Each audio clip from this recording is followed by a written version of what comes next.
Taj? Yeah? 9:05 in the morning. It's a bit early for a party, isn't it?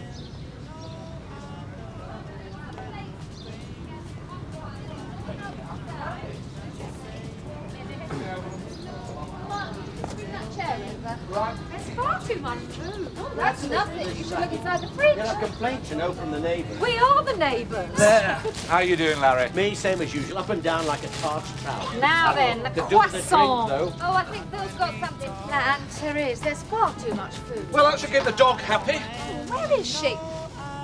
Good morning. Sorry to bother you. We tried the doorbell. Is Mr. Roth around? Well, he's just gone into the house. Why? Well, if there's anything I can do, I happen to be his wife. Oh, I'm sorry. Sunhill Police. Police? On a Saturday? Afraid so. Never off duty the police, you should know that. We won't take up more than 5 minutes of your husband's time. If that. Well, if it saves you hanging around, is it anything I can deal with? No, I think perhaps it's better if you talk to Mr. Roth. Oh, well, I'll fetch him then. Yeah, I'll do that. Oh, thanks, Mark. Hope we haven't spoiled anything. So do I. It's supposed to be a celebration. Barbecue breakfast. Phil's idea. He thinks there's going to be a storm later on. Never. You tried telling him that. So what are you celebrating? Oh, it's our first wedding anniversary. Oh. Congratulations. It's Sunhill Police. They said it won't take a moment, whatever it is. Morning, Mr. Roth. What is this? When I spoke to you yesterday, you said Yesterday? What do We you mean? telephoned yesterday. that... I took the call, love. You were in the garden. It wasn't that important. Exactly. You asked whether or not we could have a chat. That's right. Your phone call was late yesterday afternoon. It's not even 10 o'clock. I would have come down if it was that urgent. It won't take a moment. Oh, no problem then. Ah, good. The bar's open. Hang on a sec, Larry. So how are you keeping these days? Fine, thanks. And you two? Well, you know it is, Mr. Roth. Still stumbling on. Your husband was kind enough to help us out a couple of years ago. Oh, really? 2 years ago. Was it that long? Shall I be mother? Oh, hang on a sec, will you, Phil, Larry? do you know how much food you've got here? Right, hold on, everybody. Flowers. Happy anniversary. Lovely. The bacon's done, but I'm not sure about the bangers. Oh, they look fine to me. It's a nice stray anywhere. Oh, it's all right, Larry. Stub it out anywhere. He usually does. That's true. So, how can I help you this time? If you need Sunhill Nick rewired, I can give you a good quote. I'll remember that. So, what is it you want? Well, it's just a bit of chat, really. Off the record, of course. Off the record? Well, what we mean is that this little chat, well, it's not official, if that's all right with you. It's fine by me. I never did believe in ceremony. So, what is it? It's the same problem, I'm afraid. The same inquiry. The same inquiry? After all this time? Well, you know it is, Mr. Roth. Some things never go away. Look, Mark, we must get some of that lot You know, onto a this serving champagne's plate. going to go hot on us. I'm sure I saw a serving plate somewhere. Yeah, it's over there. Oh, So, have there been some developments or something? How do you mean, developments? Well, for you to want to come and talk to me again after 2 years must mean something's happened, mustn't it? What sort of something? Well, I don't know, do I? You tell me. Maybe the whole thing's been cleared up. Has it? Well, it'd be nice to say that the whole thing's been cleared up, Mr. Roth. Very concerned, but the fact is that things are the same as they were 2 years ago. So what did I do? Forget to sign something? Because my memory's not that good, you know. Don't worry. Ours is. The champagne, Phil. Oh, yes, ice. Do we really want warm champagne on a day like this? Bucket of ice. I left it in... I'll help you. Hang on a minute. Have you ever come across a uniformed sergeant named Mountjoy? Ron Mountjoy? No, never heard of him. look, I'm let's sure move he was at this small Sunhill. I used to table play over bowls here. with him. I'm sorry. Could you give us a hand, Larry, please? All right. Don't notch your knickers. This inquiry that my husband was involved in, what was it? Well, to the best of our knowledge, your husband wasn't involved in anything. Okay. He was just helping us. All right then, how? I mean, what did he have to do to help you? We had to talk to quite a lot of people a couple of years ago. A lot of men. Just a process of elimination. And my husband was one of those men. Yes. Well, was it something to do with his work? Well, yes, in a manner of speaking, yes. In what way? There was a series of offences. Concerning what? Building regulations? No. Nothing to do with building regulations, Mrs. Roth. But there's nothing to worry about. It's all down to mathematics, really. Somebody's obviously got the sums wrong. You're right, Beth. There's enough here to feed an army. You know something? No one ever gives me flowers at breakfast time. Will someone put some fuel on that while I keep this lot Maybe hot? later, eh? Later? Yeah, it'll keep. What do you mean it'll keep? This is supposed to be a party, a special party. What right have you got to It's come all right, here Babs. and... No, it isn't. No, I It's said not- it's all right. As the man says. Maybe later. We'll come back later. Yeah. That's nice.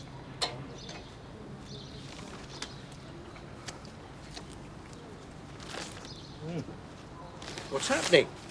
Where's everyone going? Party's postponed, Dad. Postponed? Yeah, for an hour or so. Oh. Not bad news, I hope. What? No. Nothing to worry about. Oh. I had a tie somewhere. Yeah, it's here. Oh, There you go. thank you. About an hour or so, you say? Yeah, something like that, yeah. Oh, right.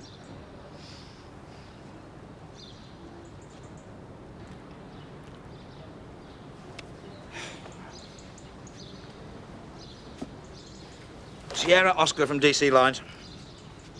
Sierra Oscar receiving. Yeah, we're still following our inquiries at the home of Mr. Philip Roth. But his wife seems to me to be about 6 months pregnant. So I think it's a good idea if we get a WPC along here. Especially considering the nature of the case. Can you hold a moment, Todd? Yeah, sure, yeah.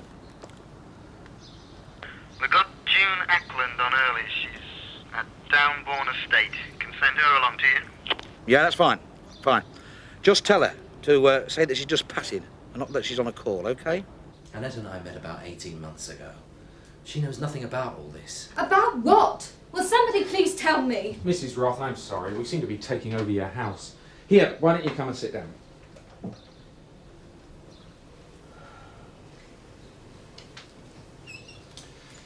So, what are you both hoping for? Girl or a boy? We're not hoping. We know. I've had a scan. It's going to be a boy. Great. Do you mind if I... No. Now, like we said, there's nothing to worry about. And this really shouldn't take very long. It's just a matter of us getting a few things straight. So that our bosses can be satisfied. You know how it is. Your friend also said that it's all a question of mathematics. Well, I suppose it is in And a that way. someone somewhere's probably got his sums wrong. Something like that, yes. What sums? Annette, it's all I right. need to know what he means. What sums? The Black Barn Lane area. Do you know it? Well, I've heard of it. I was doing some work near there once, on the Black Barn trading estate, along with a lot of other people. So what's that got to do with anything? Black Barn Fields, 2 years ago. The attacks that took place there. Black? Oh, no. Oh, that was terrible. Oh, those poor women. Phil, what does he... It's all right, love. The man responsible was never found. Some people think he may have gone abroad. Some people think he may be dead. Others believe that it might happen again. What, after 2 years? Why not? Now, the point is that a thorough investigation was launched at the time of the attacks. About 1,000 men were interviewed. Men who lived or worked in the area, men who fitted descriptions given by witnesses and victims, men who drove cars similar to that of the suspect, men who dressed like him, walked like him, talked like him. I mean, just about everyone. Then we narrowed it down to about 350 men who couldn't give a proper account of their movements at the time of the attacks. And I was just unlucky enough to be one of those men. Which is where the mathematics comes in, do you see? And which is why there should be nothing to worry about. You see, your husband was able to tell us where he was on 4 of those relevant occasions. So where were you? When? When it all happened? What does it matter? Well, it matters to me. Where were you?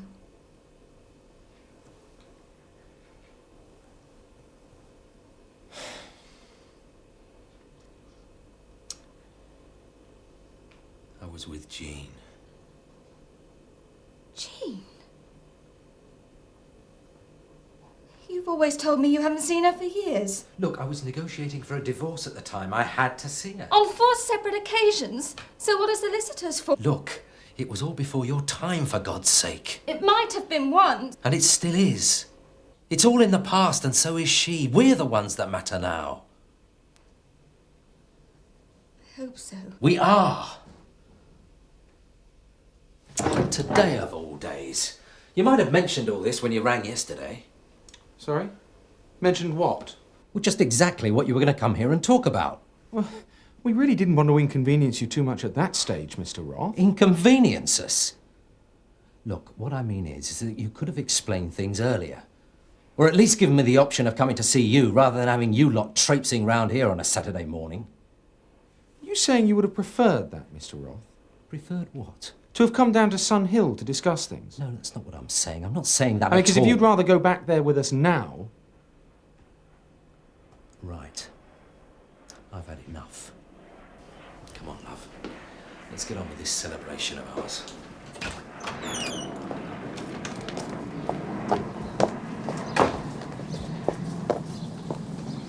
Where's everyone gone?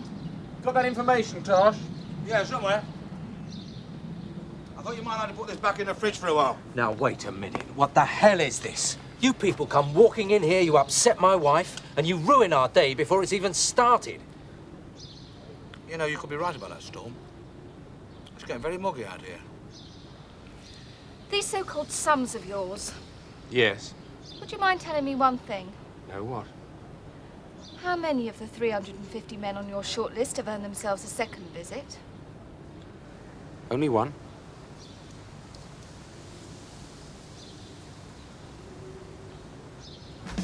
There's one of your people here, a policewoman. What? Would you mind telling her we haven't quite finished yet? All right, I'll tell her.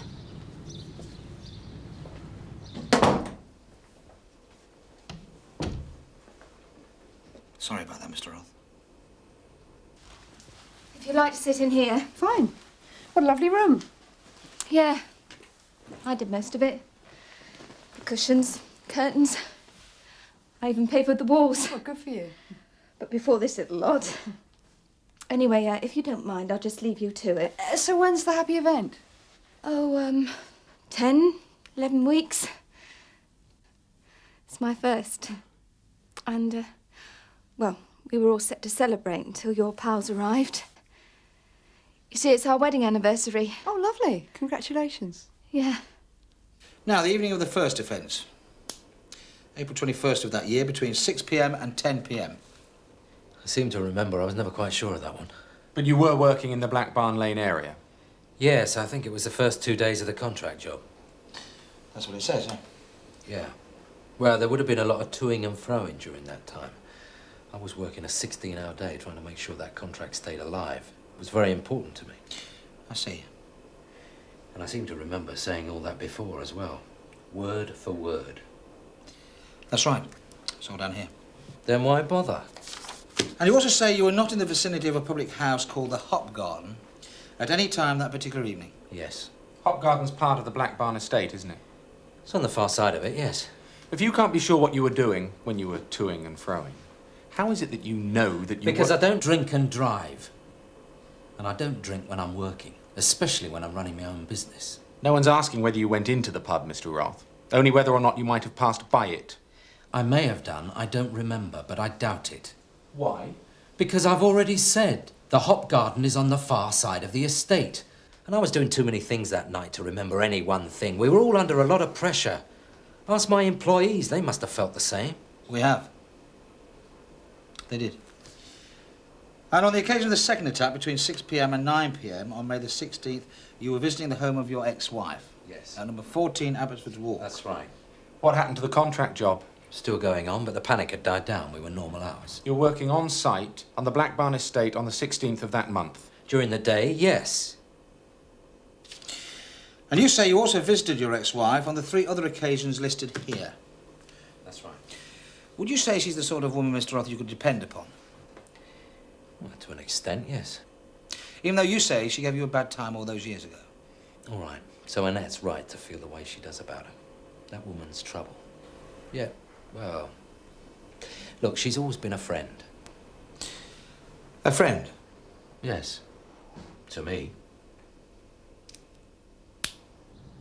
I love my husband very much. I don't want anything to happen to him. Nothing's going to happen to him, don't worry. And I trust him. I've always trusted him. Even when my parents said it would never work. Because he's 12 years older and because he's been married before. I still trusted him. Could say I gave my parents up for him. In fact, I've given everything up.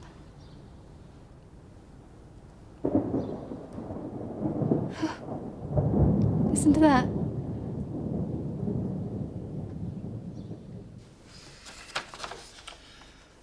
So we're talking about the 21st of April, the 16th of May, 23rd of May, and the 8th and 19th of June all that year. Yes. Fine. On the 4 occasions when you went to visit your ex-wife to discuss possible divorce, did you stay? How do you mean? Well, you see, we need to establish when you might have left your ex-wife's house on those occasions. The precise time. Well, I say precise, as near as possible. And you expect me to remember that? What's the point of it, anyway? Well, the point is that if we can't be sure when you left the house, it makes it very hard for us, well, to eliminate you from our inquiry. All right, then. I was there the whole night. Does that make you happy? Are you saying you stayed the night? Yes. But only on 2 of those occasions. Which 2? Look, how do you expect me to remember exactly which 2 nights it was? Anyway, it wasn't that important. No? Perhaps it was important to your ex-wife that you spent a couple of nights together, like old times, even if it didn't mean that much to you. That's our business, not yours. All right, Mr. Roth. Never mind about all right, Mr. Roth. You people come walking in here, you wreck my plans for the day, and then when I go out of my way to cooperate, all I get is a lot of snide remarks about my past. I happen to be married again now, and I happen to be happy. Very happy. And we happen to care too, Mr. Roth. Oh, I'm glad to hear it. We happen to care about victims. About the victims out at Black Barn Fields who were raped, assaulted and left for dead. And do you think I don't care? Do you think I haven't tried to help? What the hell do you think I'm doing now if I'm not helping? I mean, what more can I do? You said yourself that whoever it is who attacked those women isn't going to help you out by doing it again because he's gone quiet. Gone abroad, you said. Or he could even be dead. Or maybe married. What? Yes, he could have met someone, say, 18 months ago. Sort of whirlwind courtship, then a wedding. That might have quieted him down a bit. For a while. Oh, yes, only for a while.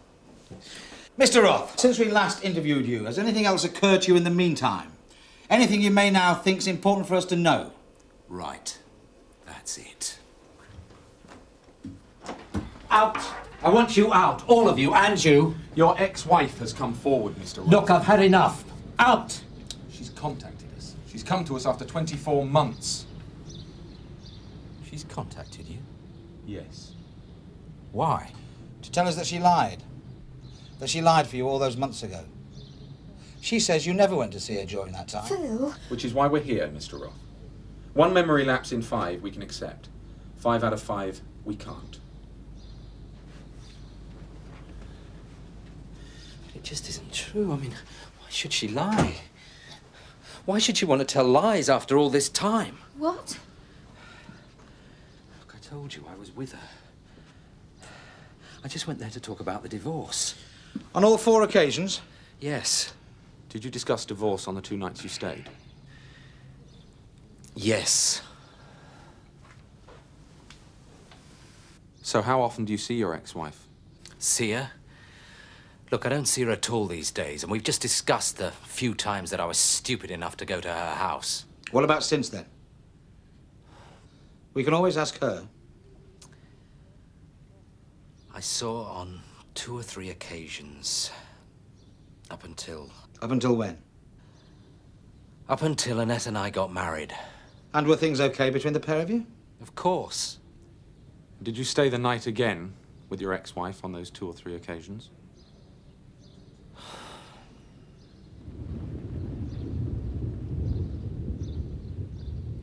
What are you doing to me? Mrs. Roth, can I make you a cup of coffee? No. I said, what are you doing to me? I didn't mean to. I didn't even want to do it. You still did it. She was upset. She didn't want the divorce to take place after all. I just went there to reason with her. She was in a really bad state. What kind of a state do you think I'm in? But I stopped it. As soon as we got married, I stopped it. And I told her I never, ever wanted her to contact me again. Ever. Did you and your ex-wife ever plan to have children, Mr. Roth? Yeah, but she couldn't have any. We both had a test. I was okay, but she was told no. How did that affect her? Well, it made her very angry. She felt that she was completely to blame. What about revenge? Revenge? Is she the kind of person to want to get back at someone? How? I don't know. Perhaps by telling a pack of lies? Yes. Especially now. Now that I'm about to become a father. And especially today. My anniversary. Yeah. If she could, she'd time it to the day. Yes, well, that's what we thought, Mr. Roth, when we spoke to your ex-wife. What you thought? Yes. And because of that, we felt we had to talk to you just once more. Just to go over the whole business again. Even after all this time. We had to be sure. You do understand, don't you? Yes.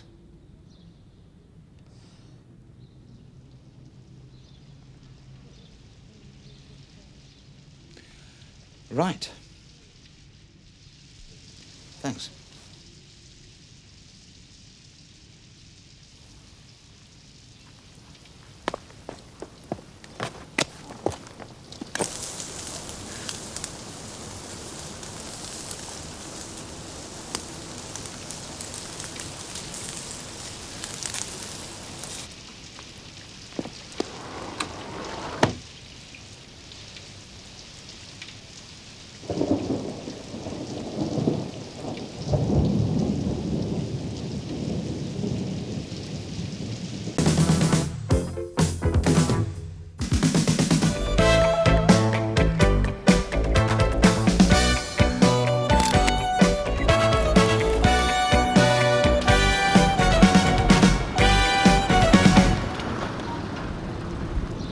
Bit more of a smile, Mr. Brownlow.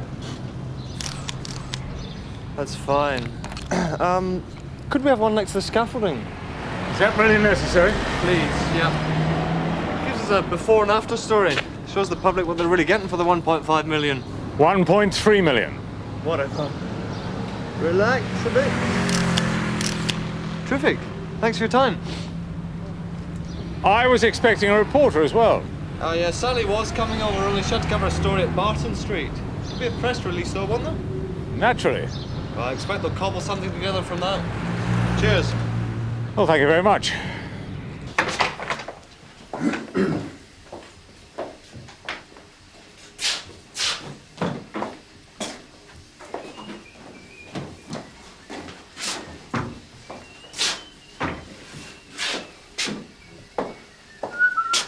Sir? Make sure you leave them as you find them, Stan. Always do, sir. Good. Today's the day. Yes, I know, sir. You told us at parade this morning. Yeah. And yesterday morning. And the day before that. And the day before that. Everything in order? Apart from the 8 rooms and windows which aren't finished, yes, sir. Well, can't be helped. We'll just show them the bits that are ready. Well, maybe we can put them in the toilets for the entire morning, sir. They are too good for policemen. Point is, Derek, we and the Met have a reputation for doing these things rather well. This occasion will go off smoothly, that's all there is to it. Quiet, sir. Terry, get a move on shifting that lot, will you, please? Morning. Morning, sir. Have you familiarised yourself with the new guest list, sir? There have been 1 or 2 changes. Viz, the Chamber of Commerce is now being represented by Mr. Malik and the Crime Prevention Panel by Mr. Thrower. DAC Jago's still coming, isn't he? DAC Jago is still coming, yes. Oh, good. The Right Honourable Annie Donovan MP, heaven help us, she's coming, and also the new mayor. Whose name I can never remember. Michael Ashworth, sir. Not Bevan? No, sir, Mr. Bevan is the council leader. He's red. Ashworth is only pink with green round the edges. Does that mean he's likely to be vegetarian?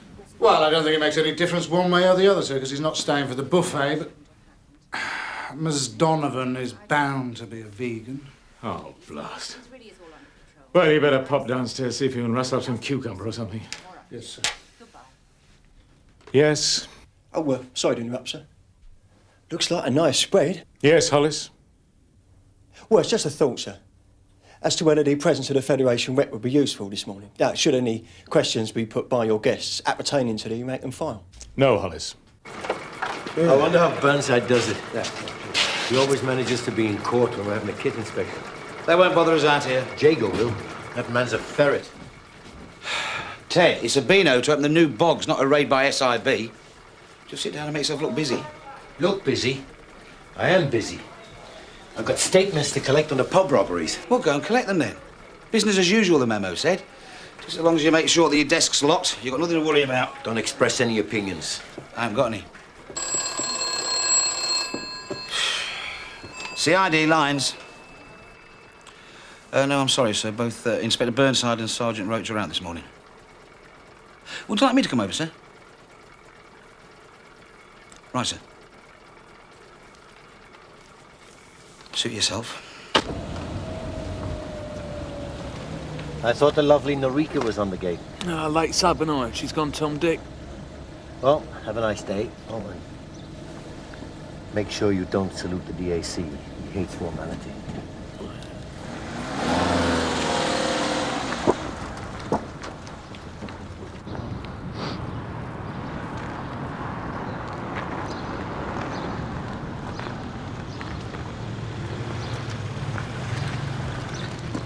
Morning, sir. If you'd like to just park opposite the entrance, please. Sierra Oscar from 218. Yes, George. The DAC's arrived. Thank you, Garfield.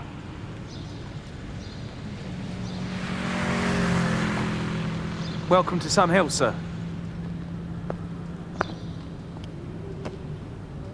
What rank am I, Constable? Deputy Assistant Commissioner, sir. Don't you think it's worth a salute? Sorry, sir.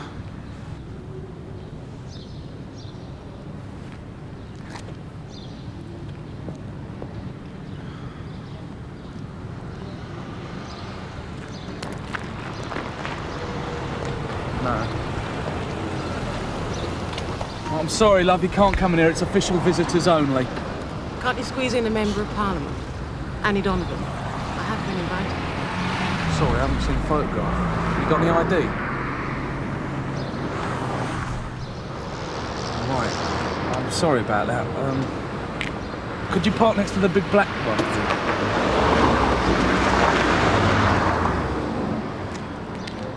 And you know about the girls from down the road, do you, sir? What?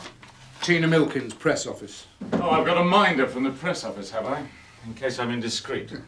Well, you know what they're like, sir. They do like to tag along, don't they? Well, as long as she realises this is my station. Here she is now. But... Hello, Tina. Hello, Derek. Mr. Brownlow, pleased to meet you.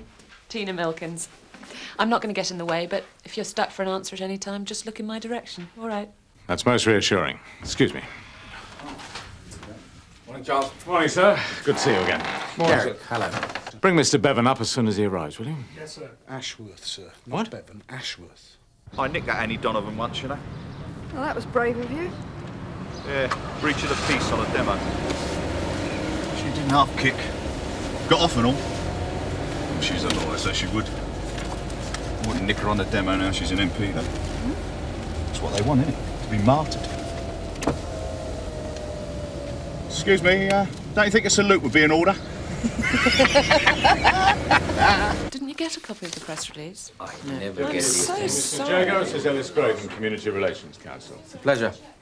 You know, 10 years ago, this sort of participation would have been unthinkable. Mind you, 10 years ago, constables saluted their senior officers. Excuse me. We're still missing Mr. Throw from the crime prevention panel. For God's sake, lose that clipboard. His Worship the Mayor, sir, and his deputy. Good morning. Ah, Mr. Bevan.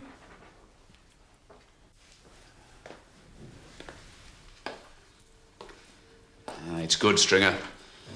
A fresh start. Pity all those scroats and slags have to come in again tomorrow and spoil it.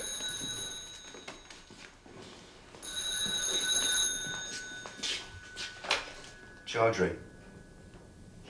All right, cheers. Dead on the move, Sarge. This corridor here is completely new. Gives us increased administration space, plus specialist squad rooms for greater flexibility. Must have found it a nightmare, Charles, handling the workload of a busy division while your station is being ripped apart around you. Not really, sir. Just a question of careful reorganisation and keeping sight of objectives. I rather enjoy the challenge, actually. Ah, now this is... This is our new operations complex. Excellent. This is for senior officers. And over here we have a new conference cum incident room.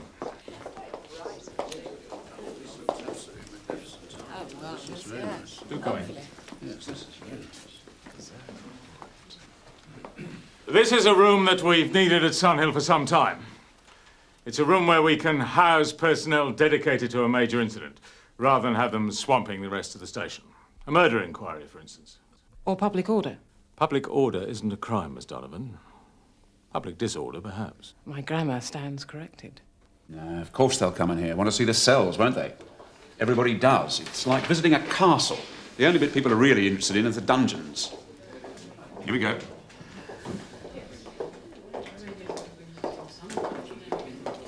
Morning, Tom. Sir? This is the custody area where prisoners are charged and, if necessary, detained. And this is the custody officer, Sergeant Petty. Quiet life at the moment, Sergeant? Yes, sir. No prisoners here during the refurbishment, all processed at Barton Street. We become fully operational again as from midnight. Miss Donovan will be pleased to note that this is the one area of the station that hasn't been expanded. We're not planning to accommodate vast extra numbers of her constituents. Doesn't that lack a certain logic? If 1.3 million's being spent on increasing your efficiency, how come you're not expecting to arrest more criminals? We've already been blessed with an above-average number of cells, madam. Our only problem has been their use for remand prisoner overspill. We're assured that that is a thing of the past. By the government? Yes. Then it must be true. Thank you, Sergeant. Sir? Yes, thank you, Sergeant. Well, if nobody's desperate to be locked up, I suggest we move on. Yes. To CID? To CID.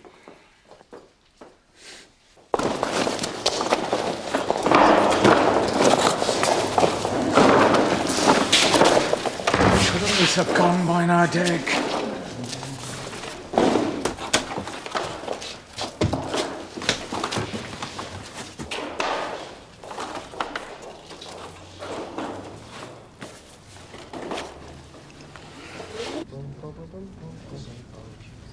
Yeah, well, I was talking to Jago's driver, and he reckons they had a plaque at Rose Down, not just a tatty bit of ribbon.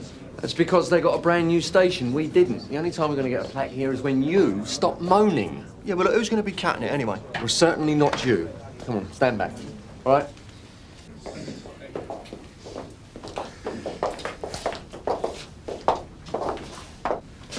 The, cutting of a piece of ribbon seems a small act to celebrate the rebirth of a brighter and better Sunhill. The fact that it's taking place here in the front office by the public counter symbolises the fact that this station is here. Indeed, we're all here to help and protect the public. Wait, we found a body down at Gilfillan, yeah? Mr. Mayor, I wonder if you'll do us the honour of cutting the ribbon and formally opening the Sunhill of the 1990s. Certainly. The scissors? Look, just let me talk to Simon, yeah? Come in here. Hey, this is important. I ain't missing about, you know. I'll sort it out with him.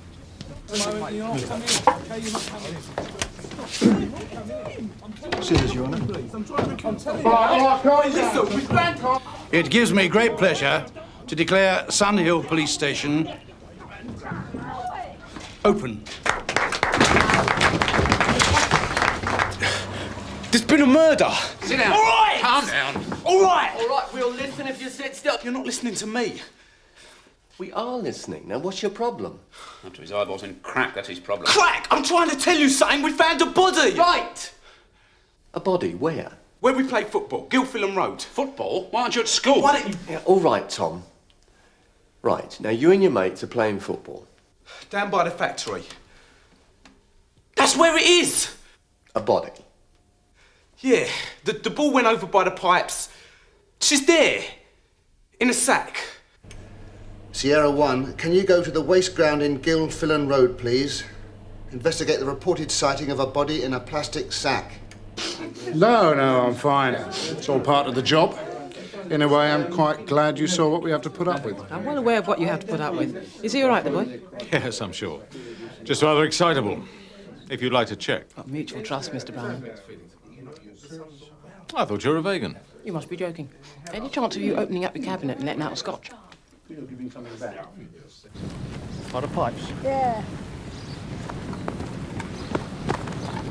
What kept you? Yeah, sorry, Ted. Have a look at him. Oh, look, it must be these ones here.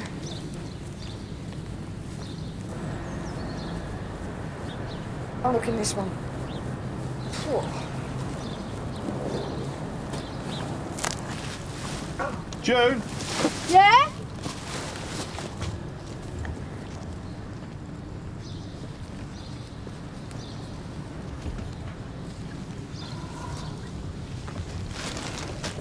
Oh. She cold. Sierra Oscar from 643 receiving over. That means slanting. It means exaggerating. Try and understand risk of mugging's negligible. No way. See, what his readers really want is fear and panic. I'm sorry to interrupt, sir. Could you spare a moment? Yeah, sure. Outside, please. Excuse me. Sure. Yes, I do.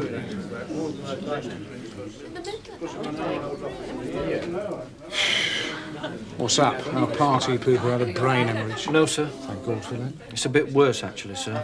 He's found a body. In a plastic sack on the waste ground in Gilfillan Road. That's what he came in for, to report it. The Sierra 1's just verified. A young girl, aged about 9. Sorry. Which way are the loos? Down there, just down there. CID been informed? Yes, sir. Tosh Lines is on his way to the scene, plus a supper, etc. Right. Well, inform area, but I don't want Amit descending on the ship. Let's get a prima facie cause of death first. Right? People tend not to get dumped in plastic sacks of their own accord, sir. Just keep me informed, Andrew.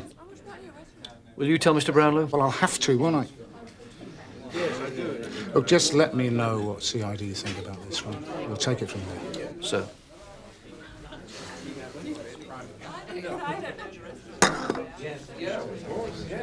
Ah, Derek, there you are. Charles, get him a drink, will you? Sure. Ladies and gentlemen. Ladies and gentlemen. As the ceremony in the front office was somewhat overtaken by events, I thought that perhaps a small toast might be in order just to set the seal on the day. So I give you Sun Hill and the future. Sun Hill. Sun Hill and the future. God's sake, Derek, cheer up. Charles, now you're going to show me the parts of the station that other VIPs cannot reach, just to prove that you're not hiding anything beside DC lines. Before you go, sir. Hold that, will you? And hold the fort.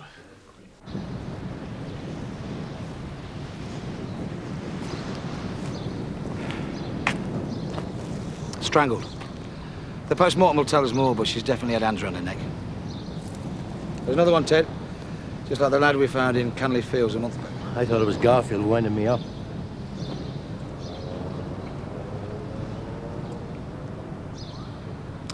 And there was me home for a glass of wine and a sausage on a stick. You recognise the sweatshirt? Yes, and Eunice's. And there's a name in the collar as well. Jenny Price. Reported missing? Price? That doesn't ring a bell, does it? No. I'll check through the school later. Yeah, all right, but just slow it down, will you? Remember, I'm the one that's got to break it to the parents. Are they witnesses? What's their patch? I don't think they'd see a jumbo jet if it landed in front of them. Have they been questioned? No, not yet, sir. Well, round them up and bring them in before they disappear. Tell them they're kind of tea in a bun. He doesn't like murders. Yeah, well, I'm not exactly crazy about him either. Especially when it's a kid. Me, I switch off because he's a kid. Just catch the bastard, that's all that matters. Major incident pool, please. Detective Superintendent Meadows. Derek Conway here, Sir Sun Hill. Yes, my duty inspector spoke to you earlier, I believe. Yes, I'm afraid so. Superficial similarities with the Canley Fields killing. Yeah, Graham Butler. Yes, I think we may have a serial murderer on our ground. Well, goodbye, Miss Donovan. Nice to have met you. Goodbye. Goodbye, Miss Donovan. Oh, Derek. Meet again, no doubt. Miss Donovan's about to leave. Could you escort her to her car? Yes, sir. Thank you. Would you like another drink, sir? I've only had one, by the way, so don't bother stopping me down the road. I went to get the ball over by the pipes. It had gone behind these sacks. I had to get them out of the way. And this sack, it was heavy, you know. So I looked inside. I saw her hair. So, why didn't you phone us? Why did you come to the station? Well, the phone didn't work. And the rest of your mates, they ran home? Yeah. Well, we'll need their addresses. We'll need to take your fingerprints as well. What? No, it's all right, it's all right. There'll be others on the sack, you see. We need to sort them out. But I can wait until your mum gets here, though, all right? Why? Well, because you're too young to be interviewed on your own. Interviewed? We are not blaming you for anything, if that's what you think. But there are certain things we need to find out. Like, for instance, who put the sack there. Now, we think it was this morning because she hasn't been dead very long.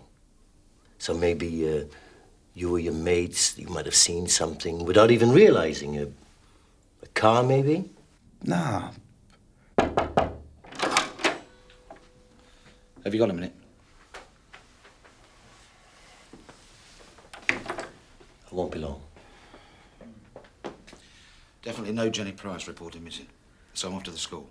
Okay, where are the winos? In the charge room. Tom Penny's not an happy man. Any of them coherent?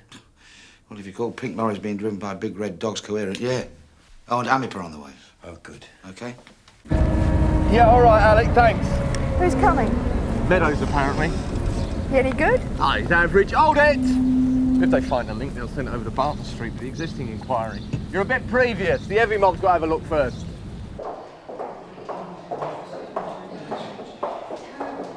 Jenny Price, yes? Yes. Yeah. Let's see. Yes, this is it. Oh, she's marked absent in the register. Look, I'll just double check with the class teacher. It's only in the staff room, okay? Time.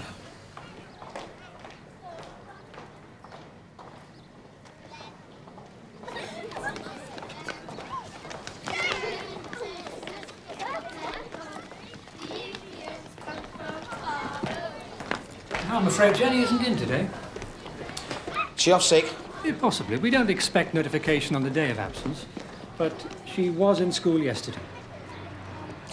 I'd be grateful for her address if it's possible. Oh, of course. Not in trouble, is she? A super kid. We've got a first-class station now, Charles. Make the most of it. Yes, sir. See you again soon, I hope. Goodbye. Goodbye.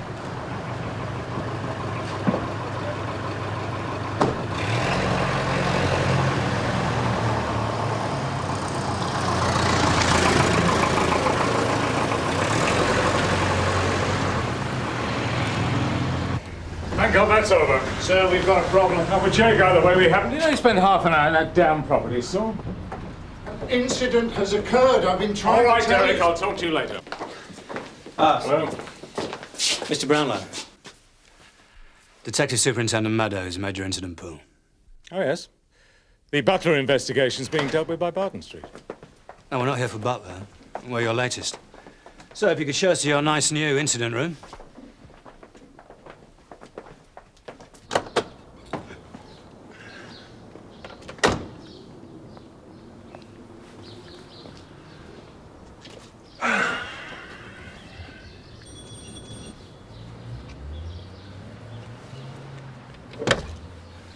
Price? Yes. Detective Sergeant Roach, Sun Hill. Could I come in for a moment?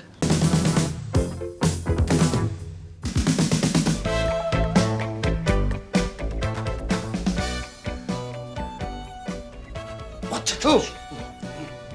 Anything happening? No, not a lot, no. Morning, men. Morning, Gov. Bright and early? Yeah, well, got to do it right for the new boss, Ted. Till the novelty wears off. Any news on the Obbo? Tosh is back having breakfast. Nothing happened last night. Right, well, I may need some more feet on the street later. Stir things up a bit. You in on this one, Viv? No, I'm in court this morning, the Holden case. What, the rape? Well, that's just the committal, isn't it?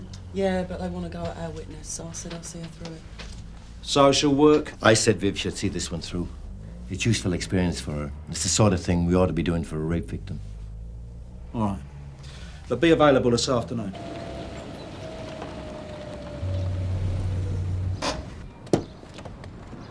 Morning, Gordon. Morning, sir. Well, I shall need to introduce you to the troops. When you've had a chance to claim your desk, drop in for a coffee. Lots to chat over. Thanks, I will. You'll find us a first-rate bunch to work with, I hope. I'm sure I shall, sir. Oh, I'd lock your car if I were you.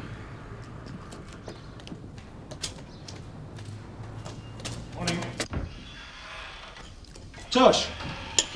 Go. You going for a bit more work? I'll have to send my wife a photo if I don't go home soon. We are talking overtime, are we? Of course we are. And you'd be well advised to grab it while you can, pal. I don't know how this new DCI is going to shape up over budgets. Well, speaking on behalf of my bank manager, I'll volunteer. WDC Martello? Yes. Julian Bates, representing the CPS in the Holden case? We spoke on the phone. We did indeed. Our witness hasn't identified herself to me. No, I haven't seen her yet.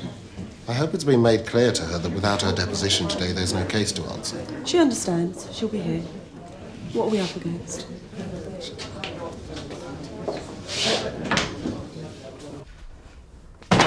I think that covers all the protracted investigations we're involved in.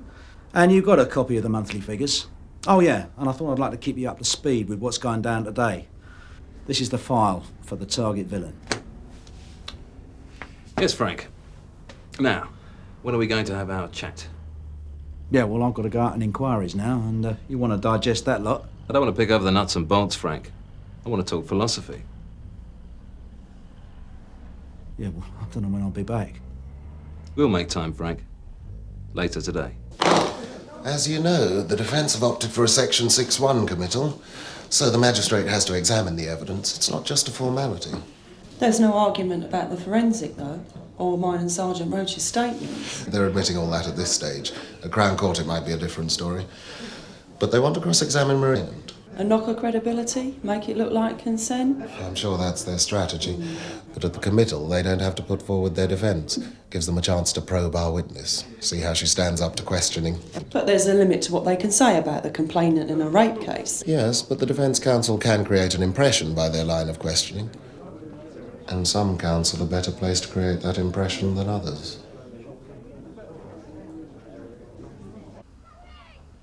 I mean, if Tosh had said there was only one chair, I would have brought something from home. Well, stake Tosh was in, he didn't know whether he was cleaning his teeth or blowing his hooter. A couple of cushions. Here. Oh, cheers. Or a lilo, they're good. I don't possess a lilo. Old Tosh was so knackered I reckon they could have driven a wagon up this street and had the gear away without him noticing. James Martin. She's here. That's Marie. Fine. You'll explain? Sure.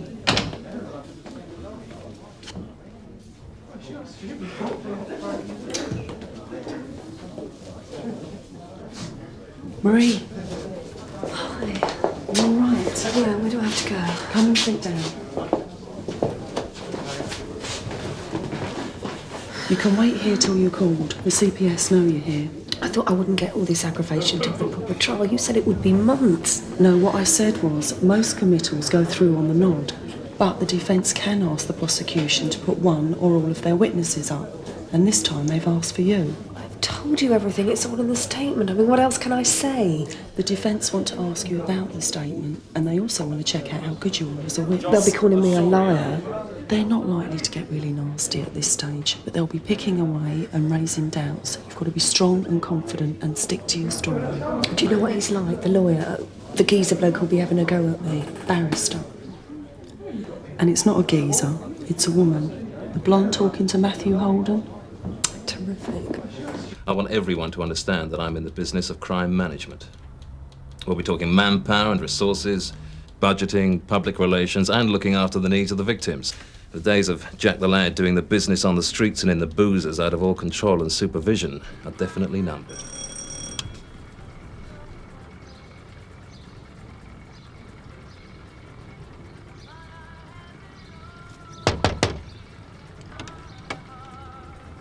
Stone with crows. Mr. Burnside. Wish I worked your hours, Charlie. You better come in. It's a bit casual, Mr. Burnside. Turfing up on the doorstep. Give me a bell. I'll meet you somewhere sensible. Don't tell me how to do the business, pal. Fat Eric had it away with 50 cases of gold watch off an Arctic on the A1. It's news to me, Squire. The driver was in for a drink. Steve the Bubble was going to fence the Scotch through his cash and carry, but a wheel came off the deal. So now Fat Eric can't unload, which means the gear is on the ground. And I want to know where. It don't sound right to me, Mr. Burnside. I don't want your opinion, Charlie. I want your information. I don't know nothing. Well, in that case, get your strides on and get out there and find out, you lazy git.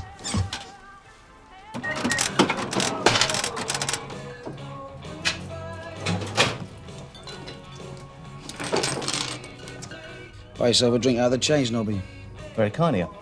I'll have one later. So you'll let me know then? Depend on it. I mean, you being in the trade. Yeah, right. And Fat Eric being known to pass this way. Enough said. Cheers. You said they can't ask. I mean, they can't turn your whole life inside out, can they? You said to me... There are strict limits to what they can ask you about your previous sex life. Unless... Marie Summers! Yes.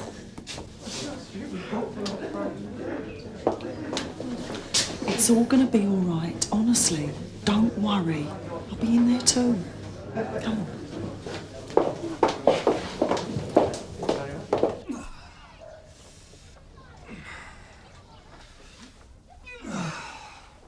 Here.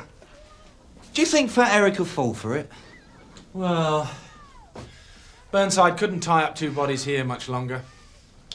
He either had to wind Eric up or forget about him and settle for the gear. And Burnside wants Eric because... it's Eric's turn. It's a game, innit, eh? Tosh, you've been in on this Eric Carmody caper, can you... Tosh? What's the matter? Oh, sorry, boss. I must have just dropped off for a minute. Quick word, Tosh. In the office.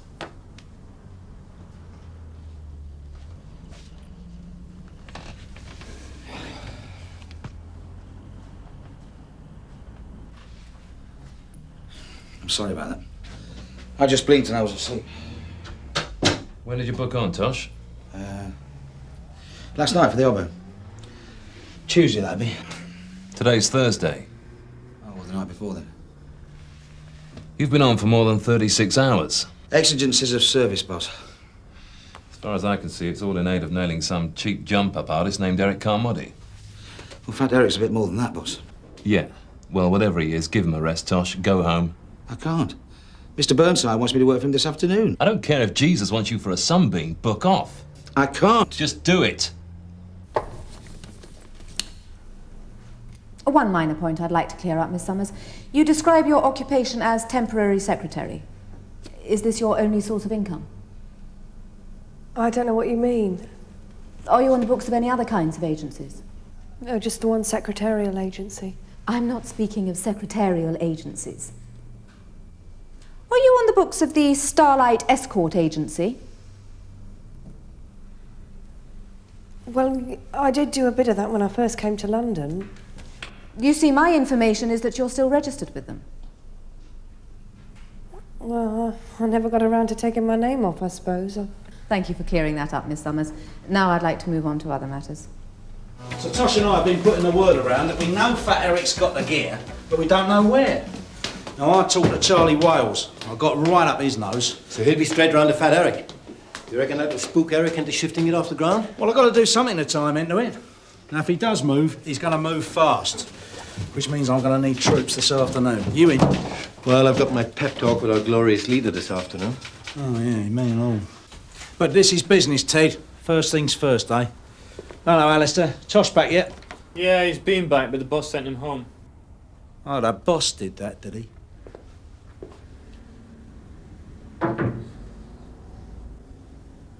So to be quite clear, Miss Summers, your relationship with Matthew Holden was a fully sexual one. You'd had intercourse with him? Yes. On how many occasions? I don't know. More than you can count. Objection. Miss Summers, when you were going out with the defendant, did you go to bed with him regularly, as a normal part of your relationship? Yes. Carry on, Miss Flaxen Green. Thank you for elucidating the point, Your Worship. Now, Miss Summers, your statement and the forensic evidence draws attention to the fact that during the alleged rape, you were almost fully clothed. The forensic evidence has been admitted by the defence, Your Worship. It has indeed been admitted, and it is no part of our intention to challenge that evidence. I merely wish to examine the interpretation that the prosecution puts on the facts. Carry on. The evidence, which is not disputed, is that when intercourse took place on the night in question, your dress was pushed up around your waist and only your knickers and tights were removed. The prosecution claims that this was to make it easier for the defendant who was holding you down forcibly at the time. But there was nothing unusual about your having clothed intercourse with the defendant, was there? Please answer the question, Miss Summers. I don't know what you're trying to say. I'll try to make myself perfectly clear. When you and Matthew Holden made love in the rather cramped conditions of his car on at least 2 occasions, you remained almost fully clothed, did you not? I don't know. I don't remember. Well, do you remember the occasion when you and the defendant made love in a bedroom at the home of Matthew Holden's friend, Peter Sykes, during a party? The room was being used to store the coats. Yes, I remember. Did you undress to any degree then? No. So when you and the defendant made love, you were hardly in the habit of standing upon ceremony. Objection, Your Worship. I withdraw the question. I realise it was phrased in such a way as might be thought sarcastic and offensive. But Tosh loves the old overtime. He can't get enough of it. The man was dead on his feet. Tosh has to flog himself. He's got a missus, 6 kids, and a big fat overdraft. Well, he won't have a family much longer if he never goes home. And you know what a divorce will do for his overdraft. Let's just say we don't see eye to eye on this one, sir. We'll foreground a lot of contentious issues when we meet this afternoon, Frank. Your Worship, my client does not propose to give evidence or call on any witnesses and reserves his defence until the trial. Is our bloke going to put him through the ringer now? No. The defendant doesn't have to say anything. Stand up, Matthew Holden. You are committed to the Central Criminal Court to stand trial on this charge of rape.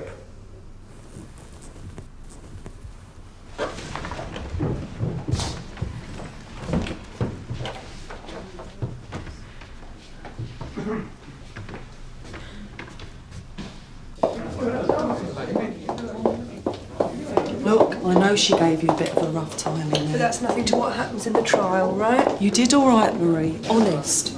They're bound to go into your history with Matthew, but as long as you stick to your story about what happened on the night, that's what matters. Oh, yeah?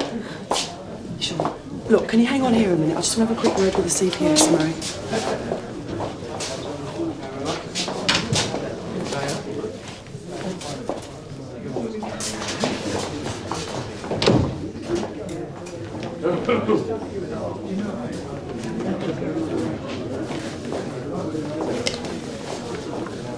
So I want to sit still, but when I move... Tricky things, Bax. Trivial strain like that can mean a lifetime of recurrent agony. Yeah. Yeah, do you think I could get out on a pension on health grounds? That all depends. How bent are you?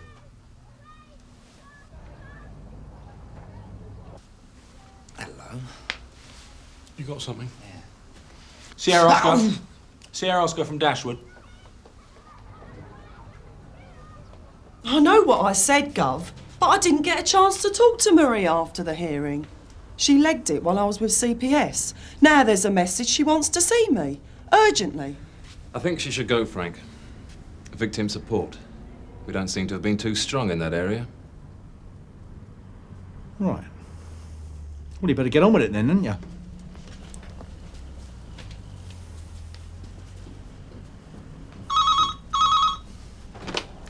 Salvation Army, Sister Anna speaking. Now you pillock, this is Burnside. What now? I'm on my way. Say, they're loading the gear. Yeah, hold this, mate, will you?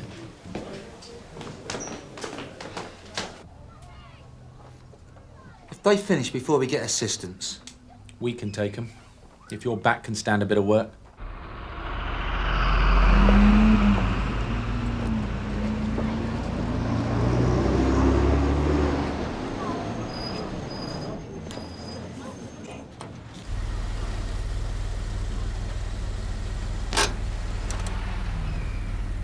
Dashwood from Sierra Oscar 8. Go on, Gov. I'm in position. You were sighted, Michael. You call it.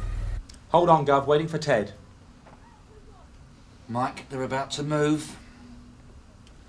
Which way are they pointing? Away from the governor.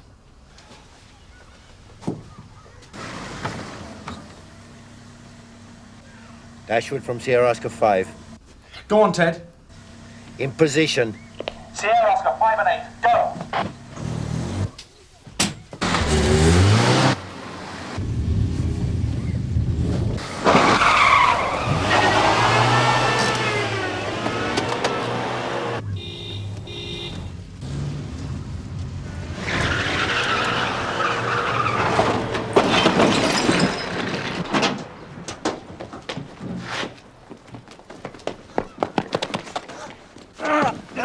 Get up! Come on.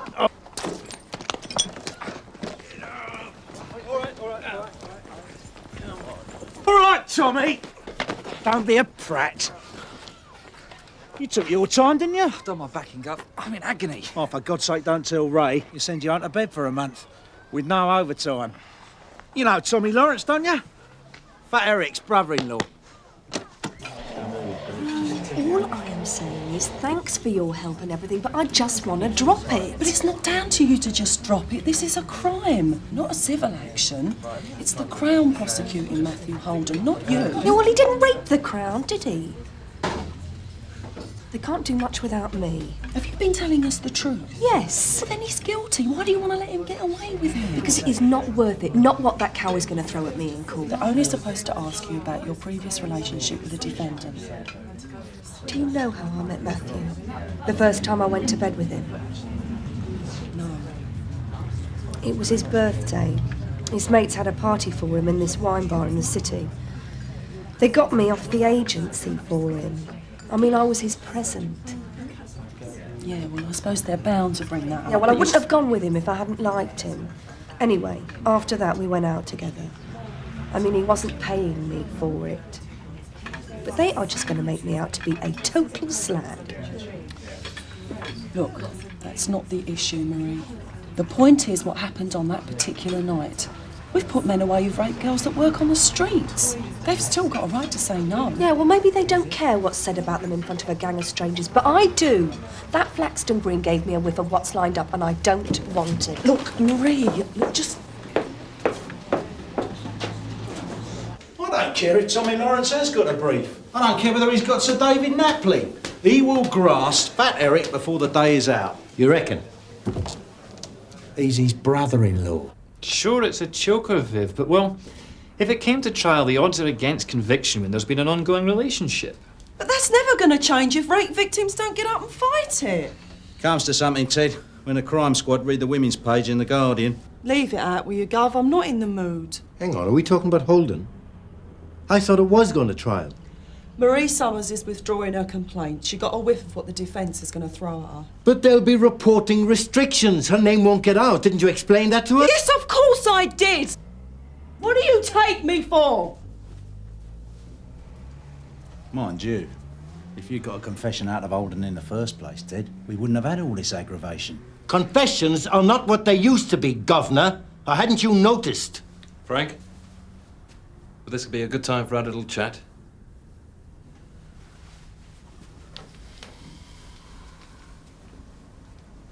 Viv's really gutted about this one, Ted. I don't think she meant... Yeah, I know. I'll have a word with her.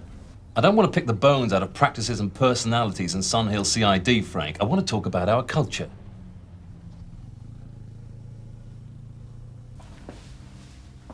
Do I get that in my lap if I sit down here? Sorry. Got out of order upstairs, Sarge. It happens like that sometimes, mid-afternoon. I was going to say that I'm as sick about the Holden case as you are, but it wouldn't be true. Oh, I'm sick about it, all right. But I draw a line. You've got to. You didn't spend all that time with the victim. No, but there is a limit. You help the victim, sure. But you don't become the bloody victim. That's a shortcut to a burnout. I can take care of myself. You wouldn't have come this far if you couldn't. You just remember, it's your first priority. But we know what we're here for. We're thief takers, we nick villains. I don't want to hear canteen wisdom about it, Frank. I want some research done and a paper on my desk telling me what's going on so I can report progress. Yes, sir. And there's the racial attacks on the Jasmine Allen estate. Oh, that old chestnut. That attitude is exactly the signal they're picking up from us, Frank. It's not doing us one bit of good out there. Well, don't tell me you want that researched. That's right. Look, you talk about budgets. I mean, if we're going to get involved in all this, then something else has got to go. Well, take this Eric Carmody caper today. We got a result. You'd already located the property, now some of it's gone missing. That was breakages. God knows what resources went into setting up Eric Carmody. Just because he was overdue. That's not the way I'm going to run this department, Frank.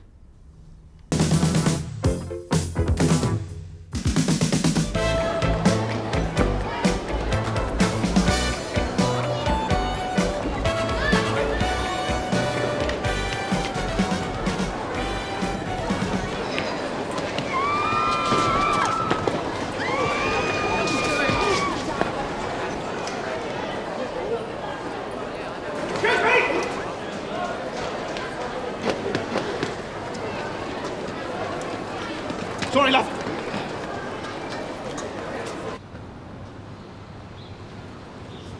Sierra Oscar receiving. What's up, George? All right, love. Get some help here straight away.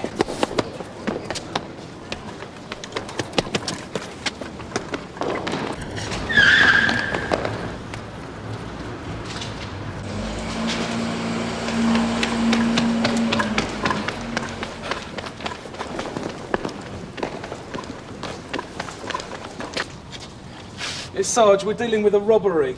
Ambulance urgently required to attend to female victim. Southside exit, Meon Precinct. Okay, love. Won't be long now.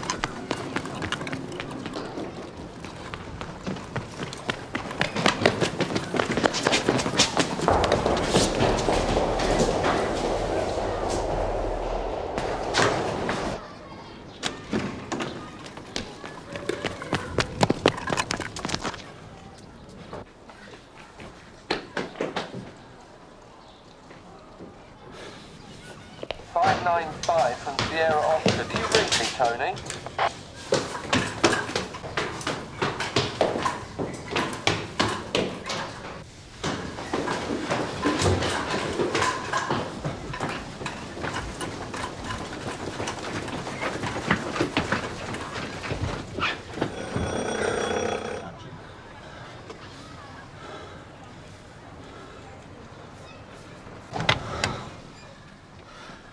Let's have him then. What are you talking about? Bloke just ran through this door. Who's in there with you? Nobody here but my boy. Get him out here, will you, love? I want to work with him. He's in kip. With his boots on. You can't bust in here. Said I want to work with you. No warrant, no invite. Get yourself outside. For what? I've done nothing. You can't... You are nicked!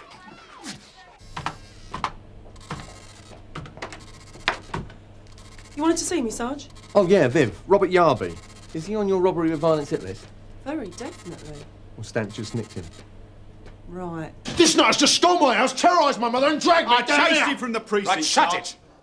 You sit down. You've been given the reason for your arrest. You'll have your say later. Right, Tony, carry on.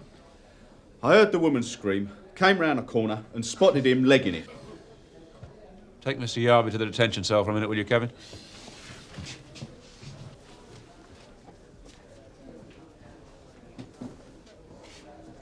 Then we'll take it from the top, shall we?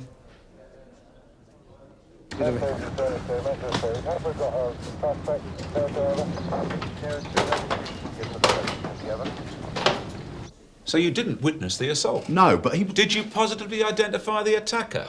Well, yes and no, Sarge. Oh, come on, Tony, don't muck me about. You know what I'm talking about. Did you or did you not positively identify the attacker before he got away from the victim? No, Sarge. I didn't see his face, but I was on him straight away. There's the Lone Ranger. We've got a problem. What? He's now telling me he didn't positively identify this Yarby character at the scene. Excuse us, gents. This is, how shall I say, Mr. Carrington? The guts of the operation. The brains are upstairs. Look, I was right on his heels. I barely lost sight of him. I could smell the creep. So no positive ID? Sounds a bit iffy to me, Tony. Lack of continuity. Continuity of evidence, Mr. Carrington. Rule number 1. Viv, have you seen Yarby yet? Pleasure's yet to come. Be nice to get a result this time. Keep an eye out for Sergeant Penny. He's got a bee in his bonnet about this one. I don't think he wants to see Yarby about. Yeah, who would? All right. Oh, Tony, you did all right there. We Yarby, I mean. Why, Tom Penny's talking, you think I just collared the vicar? No doubt, son. Leave it out, Viv. Already told you what went on. Oh, I just wanted to let you know I'm pursuing the case anyway. It's your job, innit? Viv? Yeah? Mo's on the phone wanting a word. He's just been put through to the CAD room. Oh, cheers. Okay. Thanks, Sue. Look, I haven't moved to another planet, Tony. We're both on the same side here. Yeah. Just don't forget who the arresting officer was, will you? Here's the Hussein file to be getting on with. I shall be back after a spot of working lunch. Got to keep the local councillors up to date with the crime wave. Sounds like a bit of serious skiving to me. Not a bad old planet, is it?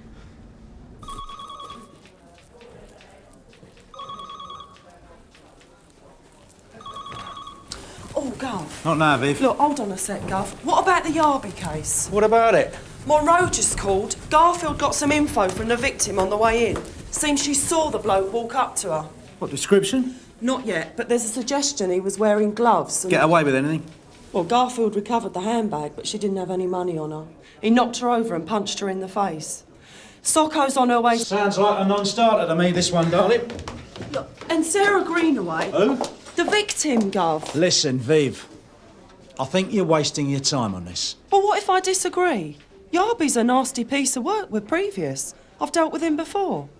I want to pursue it, sir. All right. You can interview him while you're waiting for the Socko's report. Michael will sort you out. Might do you good to practice on a hard nut. But if you don't come up with anything solid, toss him back sharpish. All right? Right. Would you tell Mr. Hussein that I won't take up more than 5 minutes of his valuable time? CID Martella? Yes. Great. OK, thanks. Right, Mike, the Yarby interview. I'm busy at the moment, Viv. Well, would he be prepared to see me if I came down there? We can't waste time on this one. We? Yeah, OK, yeah, I'll call back later. Yes, thank you. I need your help, Mike. The Socko's just found some marigolds near the scene. So? Well, she reckons they're new enough to get a fingerprint off the inside. Anyway, it's Yarby's MO. He's a definite rubber gloves man.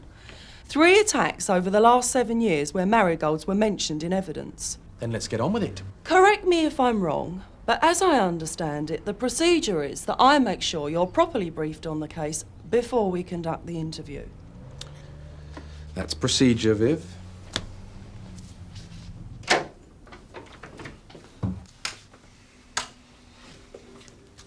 We just want to have a little talk with you. Come in.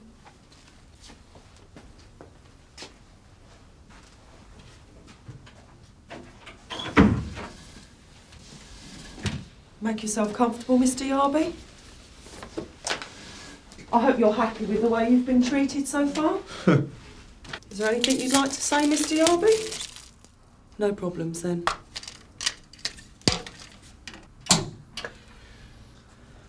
Interview with Mr. Robert Yarby of 23 Belmont Towers. WDC Martella and DC Dashwood present. You've already been cautioned, Mr. Yarby, and I'd remind you that you're still under caution. I don't know if you remember me, but we've met before. Last March, wasn't it? No idea. You were living with your girlfriend. Gwen, I think her name was. Yep. Nice girl. Still see her, do you? No. Difference does it make to you? Like I said, she was a nice girl. She was a slag. Pardon? Forget it. Is that your opinion of women generally then, Mr. Yarby? What makes you feel like that? Look, I don't want to know about your little games. I want a cup of tea and something to eat.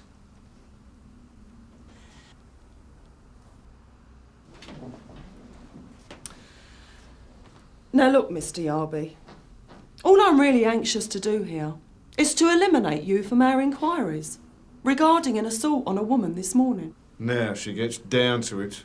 But there's a problem. Do I have to listen to this tart? Just answer the questions, Mr. Yarby. One of our officers said he chased you through the precinct this morning. Not me. Ask me mum. Between 9 and 9:30. I was tucked up in bed. At 23 Belmont Towers? It's where I live. I don't think you understand, Mr. Yarby. I'm telling you that an officer saw you running away from the scene of the crime. Could have been anyone. Chased you into 23 Belmont Towers. Your officer's full of it. Are you saying it wasn't you? Can't you get this bimbo off my back? Can't you understand English? I wasn't there, I didn't do it, I've got a witness. You ain't got the first thing on me. Now look here, you!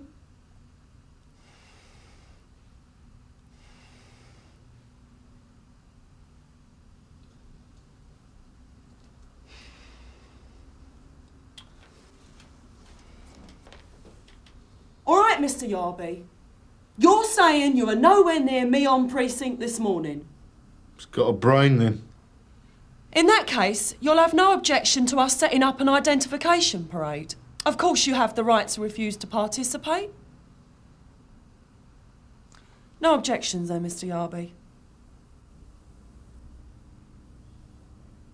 You do what you like, girlie. I'm not bluffing, Mike. If I can get the OK from Monroe, I'm going for it. I can't believe you're serious, Viv. You blew it in there with Yarby. Now, OK, we all screw up, but an ID isn't going to sort it out. And it won't be enough for the CPS either. Plus corroborating evidence? Be realistic, Viv. You haven't got any. If the Socko can't... He did it, Mike! Oh, come off it, Viv. There's more to it than that. Justice isn't about a fair cop and right and wrong. It's about hard facts and paperwork. And satisfying the CPS that it's worth public money to put him through the system. Finished? ID parades are a total waste of time. You'll be public enemy #1 round here, and nobody will be doing us favours for the foreseeable future. I know what's involved, Mike. Dashwood, CID.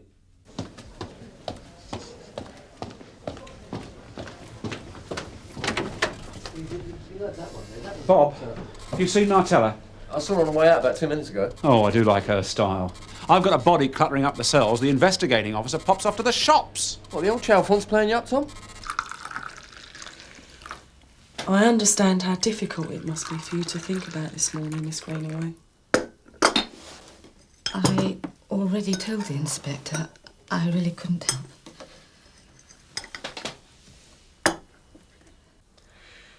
You told PC Garfield that you saw the man that attacked you as he walked towards you. Is that true? And you thought he was wearing gloves of some sort? That's why I noticed him. I thought it was strange. Rubber gloves? Yes. With the evidence we have so far, a positive identification of this man as your attacker will help us to make sure he's punished. So I've come to ask you if you'll participate in an identification parade, Miss Greenaway. No, I couldn't possibly. I mean, if I did that, what's to stop him from coming? We can make sure that doesn't happen.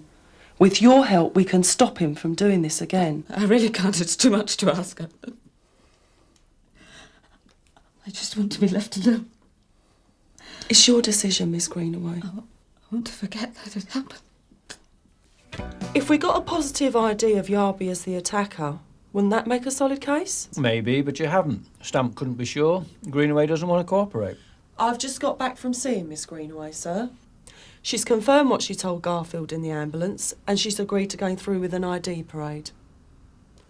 If you're prepared to authorise it. Come off it, Viv. You don't expect me to turn the station upside down for this case. I'm sure Yarby's guilty, and I'm sure I can prove it. Listen, Viv. I've got a quarter of the relief away all week. It's a hell of a time to come charging in asking for an ID parade. Well, with respect, sir, but when would be a good time? I understand about the disruption, but Greenaway's not making this up. She saw Yarby. She'll identify him, I'm sure of it. You appreciate what it involves? I know the score, sir. I can't find time for this. All right, Martella. You want it. You've got it. It's not a question of bargaining, Mr. Hertzman. It's a flat rate. Take it or leave it. He left it then. Bloody stupid game. What idiot's going to put his hands up for a prolonged wait in the local nick for 4 measly quid? Have you tried the personnel manager of the supermarket in the high street? She's helped us out before. Thanks. Nothing? Oh, they're queuing up. It won't take very long. Yeah, and there's a fee of £4 involved. £4? Yeah. So do you think you can make yourself available? Oh, leave it out, lady. Do you take me for a prat or something? Party games. You can't work in conditions like this. Just a minute. Problem, Tom? You've got a week. I might be able to give you an outline picture. Right, off you go. Come on, Start trying to organise a circus in a two-man tent. Wait a minute, Derek! Don't overreact, Tom. Bob's got no one free to assign once the volunteers are here, sir. At this rate, we're going to have to corral them in the gents. That's if Martella can actually conjure up anybody to attend. I haven't authorised this parade for my own amusement or Martella's, Sergeant. I'm perfectly aware of the pressures it puts us all under, but you'll just have to do your best. Yeah, look, June. We've got competition now. There's a likely-looking candidate. Yeah, look, why don't we just wander off and hope somebody gets mugged in the high street, eh? He's no good either. Seriously, June, let's just forget it. I mean, everyone says Martella's only in it for the glory anyway. The whole thing's LOB. Oh, you'd have kept your mouth shut if it had been Carver or Tosh running the investigation. Just because Viv happens to care about this, suddenly she's accused of throwing her weight around. Oh, all right, keep your hair on. You're all the same.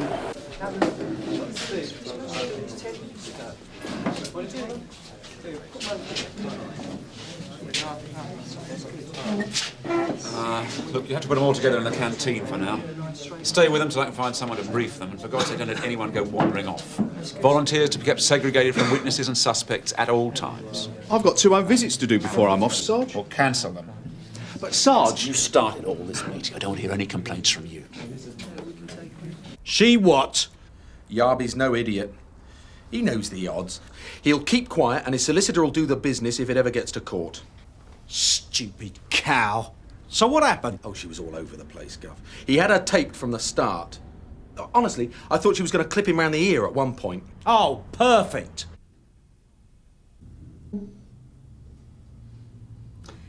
Now, are you sure you understand what will happen? No other questions? No. I think I've got it. And you're not frightened? No, I'm all right. It's the right thing to do, not just to think of myself. Are we ready, Tom? Yes, sir.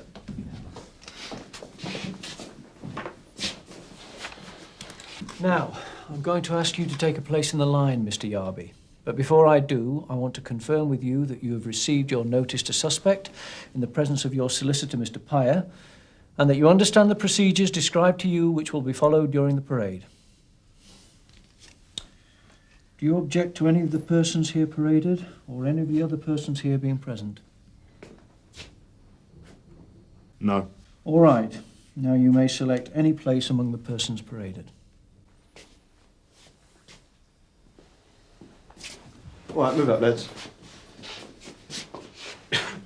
Make sure you're all still behind a number. Right. Number 5, sir. Are you happy there? Just get on with it, can't you? I've been talking to a little dicky bird. What? Tells me you're putting on a show to entertain the troops. Take their minds off their mundane, everyday workloads. Look, Gov, before you start bending my ear, I haven't stolen the crown jewels here. It was up to Monroe to authorise the ID parade, and he went for it. Start at either end. Take all the time you need.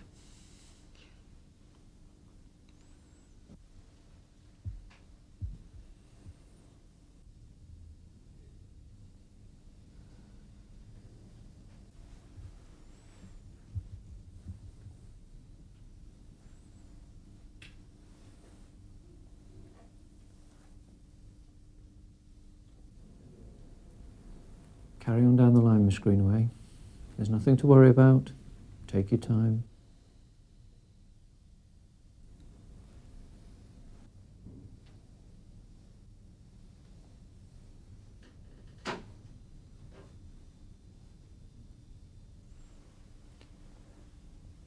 And back along the line, please, Miss Greenaway. Take your time.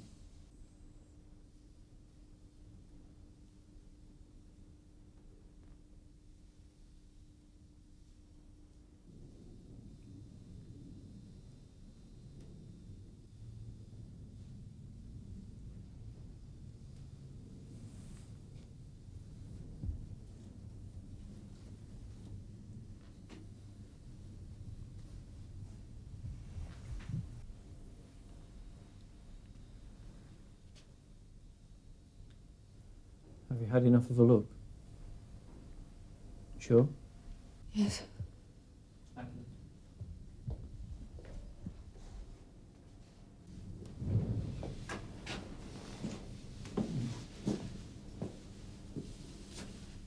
Now, Miss Greenaway, is the man who attacked you here? Yes. It's number 5.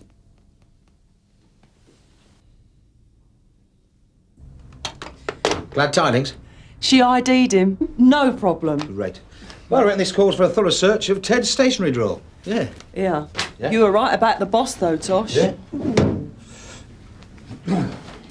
My office, Viv.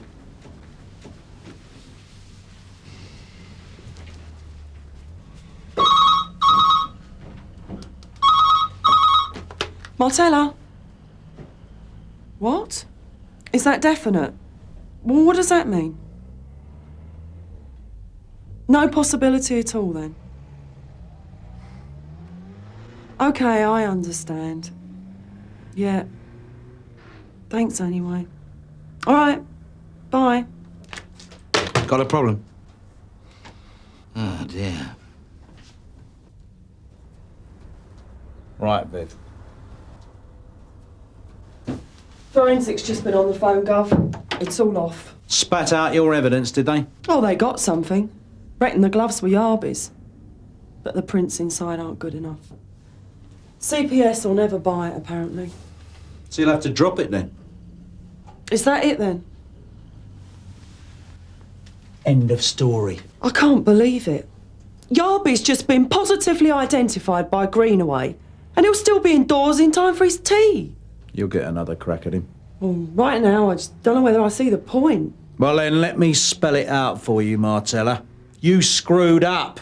Michael told me what went on in the interview.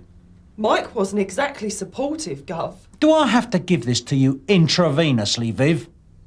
I don't give a toss about Dashwood or any other bloke who's had his time wasted today. I am talking about your conduct in an interview.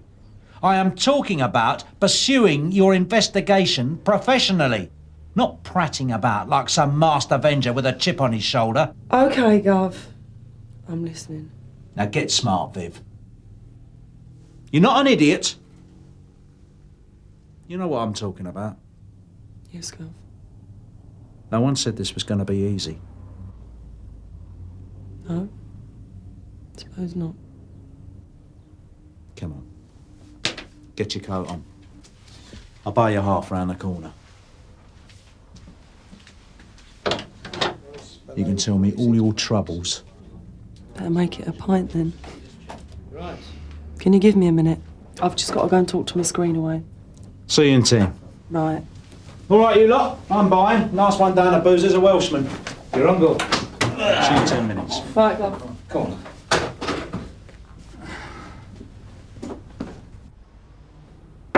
Come in. It's all over.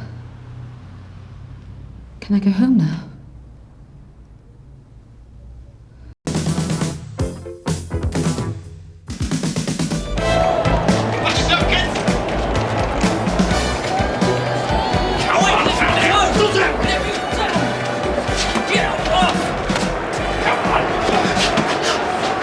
All right, I've finished. Yeah, we haven't. We're going to have to watch that Loxton.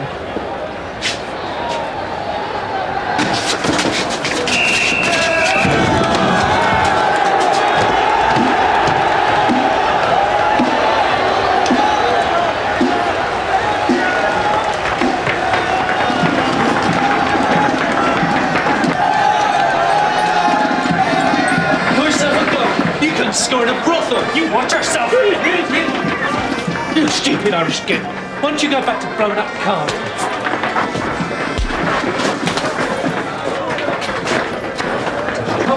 What? You're not on the pitch now. Well, he's back at it. I saw what you did. Settle down. What are you going to do about this? I can still book you. He's unconscious. Thank you, officer. I'll deal with this. Now, you keep your nose out of it. I've already had to speak to you about your language in the dugout. I'll arrest you as well if you're not careful. Let's all calm down, shall we? Should have told the players that. Yeah, all right. Name? What's this for? I'm arresting you. But let's not be silly. Haven't I spoken to you already? I'm sorry. Hey, look, I'm sorry. I'm going to make sure you will be. It was an accident. Name? He provoked me. Name? Huntley. Kevin. Go away! What are you going to do about it then, eh? We're going to be without a goalkeeper. I didn't see what happened. What about that penalty we should have had, you twat? Oi, let's have less of that. What did you call me? Just go away. Go on, all of you. You must be deaf as well as blind. What are you going to do?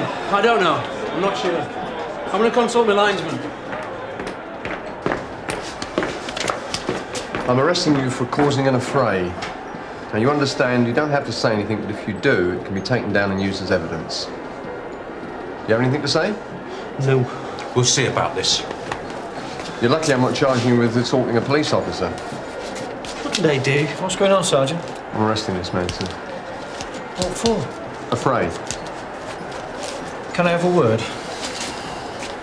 Sam, look after this man.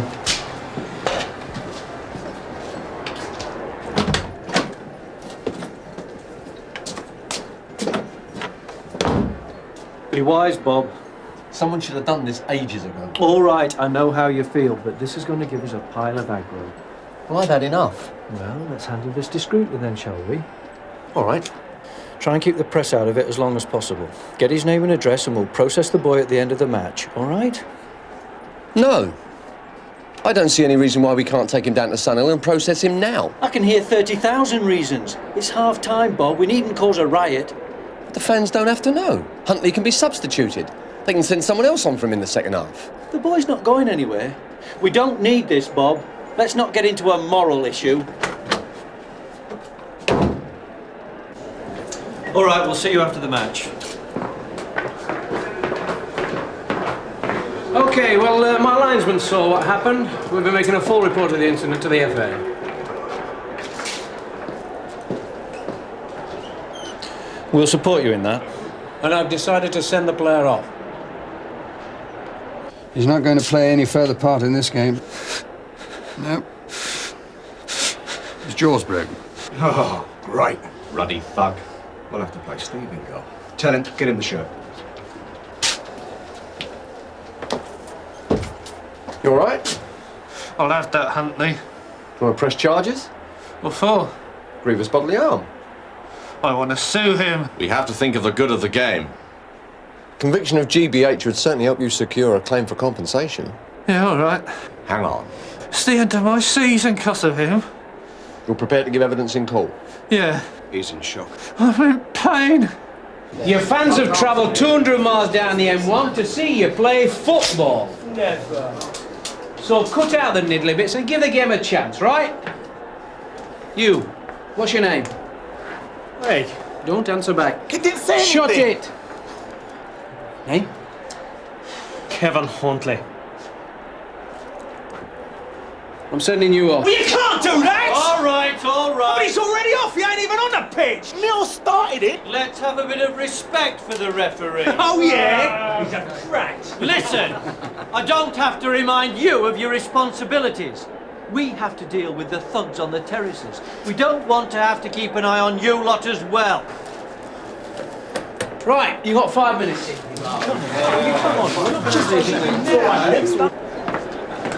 Come on, just have time for a cup of tea. Yeah, use your fourth man to communicate any problems to me in the second half, right? Okay. Goal from Bronze 1. Are you receiving? Over. Goal receiving. Go ahead, Roger. We've had an incident in the tunnel, sir. Bob Cryer has arrested a player, sir. What? Why? What for? A few punches were thrown. Look, I thought we were going to let the FA deal with this. I'm coming down. 1,500. I can see the advantage to you, Roger. Look, this will do neither team any good. Agreed. And we'll pay for your boys' medical expenses.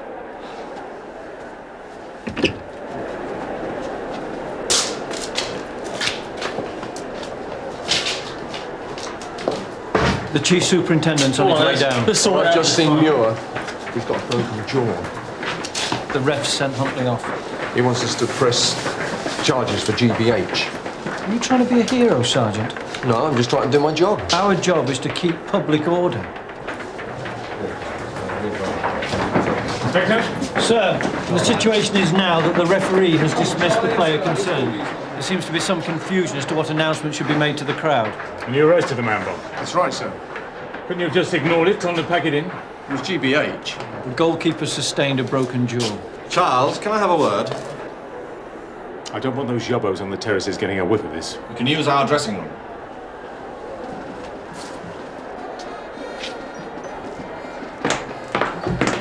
I'm not very happy about what I just heard. Oh, watch out, you'll be arrested.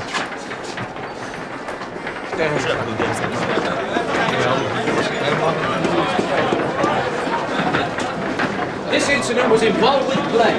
Myself or the FA are perfectly capable of punishing the player without requiring any legal intervention from you. The situation was out of hand. It was within my control. This is a public place. The same law applies to your players during a football game as elsewhere. I thought, as I understood it, this was not a public place. I mean, I don't know. We had that incident involving your players in the first half. And their players. I'm watching those yobbos on the South Bank moving to the front and getting edgy. When are your players going to realise they're paid good money, vast sums to entertain the public? It's about time they learned to set a good example. All right, but what about my player? I fully support my officer. I wasn't there. My sergeant witnessed an assault and deemed it necessary. As is within his powers, he arrested the man responsible. It isn't necessary. But as I say, I'm very unhappy it's been taken out of my authority. Hypocrite. He was glad enough to have us sorting it out earlier. It's always the way, sir. Escort him onto the pitch. Both players were involved, perhaps one more than the other. But our club has an internal disciplinary code, as does Rogers, and along with the FA, we can sort this out far quicker than the courts. Look, your player must be willing to give evidence or we'll be unable to proceed. We can sort that out. We have a good relationship, Charles. Yes, and I hope it's going to continue. This is not going to be good for anyone concerned. We're just going to heap more attention on ourselves. If he's not going to take any further part in the second half, I don't see why we shouldn't nick him, take him back down to Scannell and process him just like any other of those thugs. Are you trying to start a crusade? It's more effective. I just don't see why one bloke should be treated any better than another. Because it simply isn't expedient. But it is. If this bloke flits off back up north, we're going to have a right little problem, aren't we, sending someone up there to summons him? All right. I know the Federation have been urging us to take action. I'll speak to the Chief Superintendent. Now, I'll back you this time, but don't ever try to pull a stunt like this again. Do I make myself clear? Sir. You either work with me or... well, you're not too old to find yourself on the transfer list. Some lunatic fool has climbed on top of the West Stand and he's inciting the crowd. Any idea how we can get him down? Well, we could use a sniper, sir. You want to know how we're going to proceed with that? Well, we'll take him down to Sun Hill shortly and charge him with GBH. Come with me. GBH sounds a bit strong. I'm sure his behaviour wasn't that bad. I mean, if he'd brought out a knife... I'm sure if he'd had a knife, this would have been a murder inquiry. I thought you had more horse sense. This incident is getting blown out of all proportion. We have to live and work with these people. I recognise that, sir. There was no threat to public order. The incident did not concern us. There was no requirement for any action by us. Unless you had it in your mind that this initiative would act as some kind of deterrent. I think it would, sir. Well, let me tell you that I could have had that player as effectively censured using the FA. You've got us embroiled in an us and them situation, which is precisely what I was trying to avoid. With respect, sir, it's only luck that the situation didn't occur in front of the whole crowd, which may have meant that we'd have had a pitch invasion on our hands. That was not the eventuality. No thanks to the players. Looks like another boring match.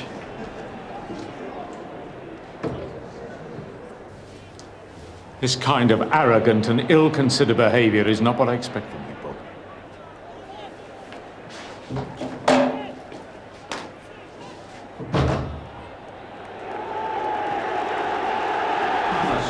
Chief Superintendent? Yeah, that's it. Give the right coaching. Yeah, well, it's rent the cop, innit? Club doesn't pay 15 grand a game for us to nick the players. Can't help thinking. Reminds me of Ken Melvin. Oh, yeah? Ken would have loved this. Taking the moral stance. That's why he joined. That's why we all join, isn't it?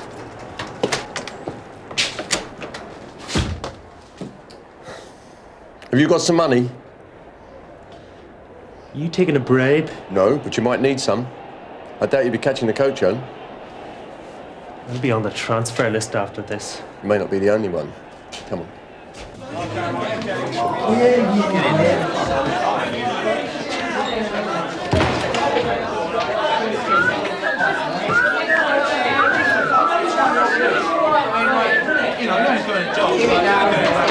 Finish that report yet?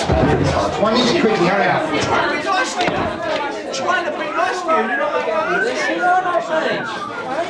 What's so special about him? How come he gets away with it and I don't? All right, settle down, let's have your name. Come on. Oh, yeah, he's a fan. You seen the doc? There's a queue. Looks to me you might need stitches. Yeah, well, at least it gets me out of going back there. Game should never gone ahead. It was obvious it was going to happen. Yeah, well, half the games are like that these days. Yeah, well, personally, I hate football.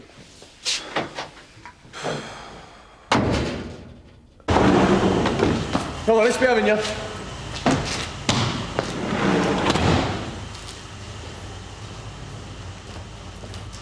You better get that coat over your head. Where's that? Because you're too good looking. Come on. All right, take it straight back.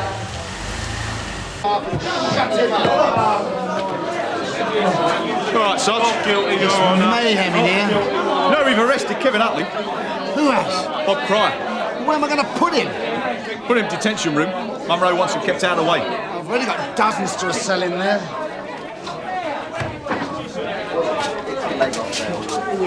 Detention cell, Sarge. Cheers. Just try and speed up, we have got late.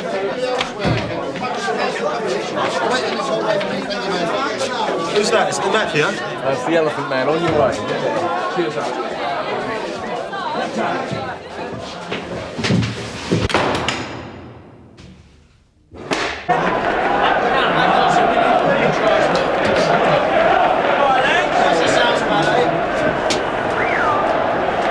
We should have the pitch clear in a short while. I had a miss half load on you. Yes, I'm aware of that. Well, we can't resume play shortly. I shall have to consider abandoning the match. I prefer it to continue. The managers are going to make an announcement to both sets of supporters. I may have no option but to put the horses on. You can't ruin the pitch. We've just spent 100 grand. That's my decision. It's my ground. And the sole responsibility for any mishap that might occur out there is mine.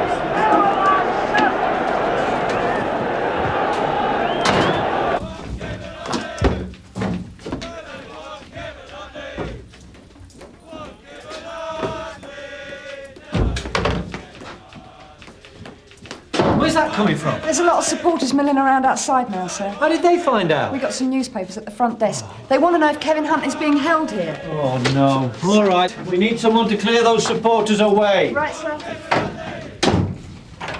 Good evening, gentlemen. This way. Inspector, is it true that Kevin Huntley was arrested for an incident in the tunnel during the game today? I can confirm that a player is being held for offences allegedly committed during the match. Can you tell us what he's been arrested for? For possible offences committed. Is it concerning the half-time injury to Gavin Muir? I have no comment to make on that. Can you tell us what happened? The matter at this moment is still under investigation. What's he to be charged with? I am not here, gentlemen, to guess at what the possible outcome might or might not be. Surely you can give us more. I'm sorry, if we have anything more, we'll inform you through the Press Bureau.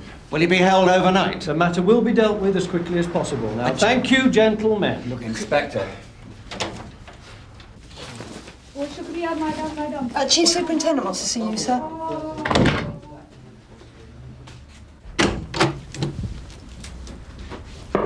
Yes, sir? Yes, come in, close the door. I've spoken to the Injured Players Club chairman. The boy's decided he's not interested in pressing charges of GBH. That's no surprise. It'll be settled behind closed doors. I would say. Huntley hasn't been charged yet, has he? No. I doubt if the CPS would be interested in pursuing a charge of affray against Huntley. Maybe not, sir. In the light of everything, I think you should have a word with Cryer. Sir? I think you did the right thing. Cheers. I hear you got a bit of stick from upstairs. A bit? What's the matter with them? If you see a man committing an offence, you're legally entitled to arrest him. And I spend my time off telling kids not to behave like that on football pitches. Bob. Sir. My office. Oh, Ackland, can you get somebody to check the main corridor clock? It's 10 minutes slow. Sir. Don't worry, George. I had to go with a couple of them for you. I can look after myself, thanks. Not how I saw it. Loxton, do your tunic up. You all right, George? Yeah, just a bit of a scratch, Sarge. We've had more than 10 serious injuries already. I'm aware of that. George, you got a minute? Yeah? Corridor clock's 10 minutes slow. I hope you realise the problems we've had today. You say that as if you think I'm to blame. The goalkeeper's rescinded his accusation of GBH. Who told you that? His club chairman informed us. Without his evidence, we're unable to proceed. It's unfortunate. Very.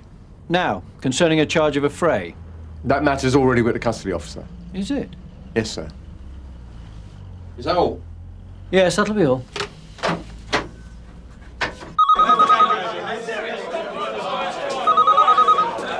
Hello? Yes, sir. Sarge, Inspector Monroe for you. I need to go now. Alec, I want to proceed. What? I want it to proceed. This is Monroe. I want it sent up to CPS for directions. Hello, sir. Yes, we're very busy, sir. Now, I'll come right along then.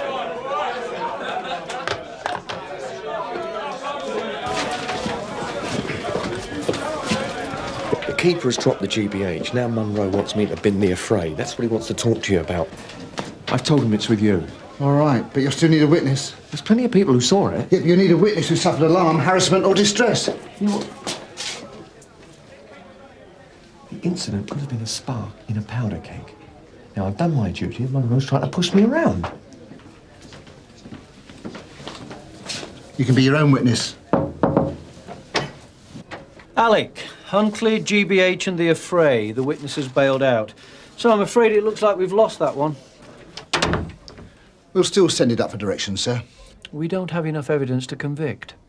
No, sir. Section 3 of the Public Order Act 1986 states that if one person using threatening behaviour or intending violence towards another causes reasonable fear for the personal safety of a third party, then that person is guilty of affray. Yes, but we no longer have that third party as a witness to state that they suffered distress. Lodge versus DPP 1988, sir. It was held that if a police officer felt alarm for the safety of another or became fearful of the effect on an unconnected third party, then that was enough to convict, sir. I see. And Sergeant Cryer stated that he was alarmed for safety of members of the crowd, and that he was fearful that it might provoke a fight to break out amongst them, sir. The incident was out of view from the spectators. It is enough that he felt alarmed, so we'll just have to see what the CPS say. Prosecution depends on whether he had reasonable cause to feel alarmed. I think he did. I was there, Sergeant. I'm the custody officer. Oh, let's not get involved with that. Just leave the matter with me. I still intend to send it up to CPS for direction, sir. I don't want it to proceed. It's solely my decision. It'll be solely you that'll face the consequences if you are wrong. Is that a threat, sir? It's an indication of my displeasure. You all right, Sergeant? Why? Shouldn't I be? Just a greeting. What he forgets is that he's our senior, not our superior. What did he say? I'm taking this up to Brownlow. Why? I think Munro is placing undue pressure on me. Look, let's just forget the whole thing, shall we? No, I'm going to refer this to the Chief Super. He's just not in a very good mood. Neither am I. Cryer's pulling a right moody. Well, wants to take this Anthony business to the top. It's about time someone stuffed Munro. He's getting himself a load of bother for nothing. You don't think we should charge footballers when they step out the lane? Where's he going to get him? One rule for the terraces and one for the pitch. Is that it? No, that's not what I'm saying. Only it's no wonder Laughing Boy's still a sergeant.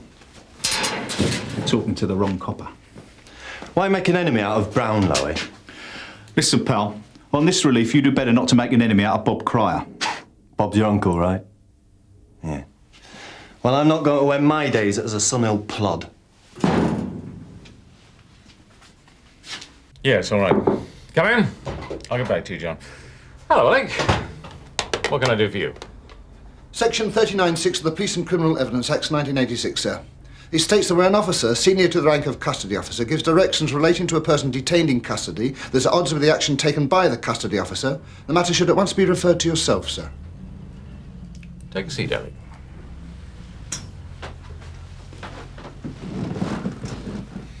Apart from that mishap you had with the lay visitors that time, you're a very good custody officer.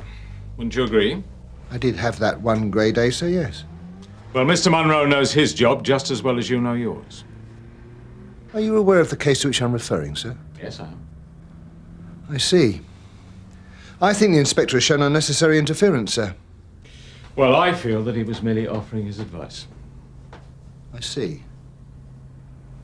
Well, thank you very much for your help, sir. All right, Alec. Feel free to drop in any time you like. I'll remember that, sir.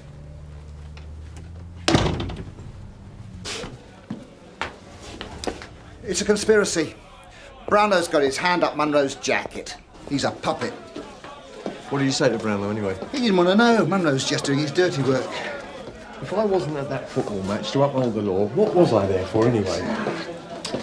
Thanks, anyway. Makes you wonder what these stripes are worth, isn't it? They're worth an extra $2,000 a year, Alec. It ain't enough.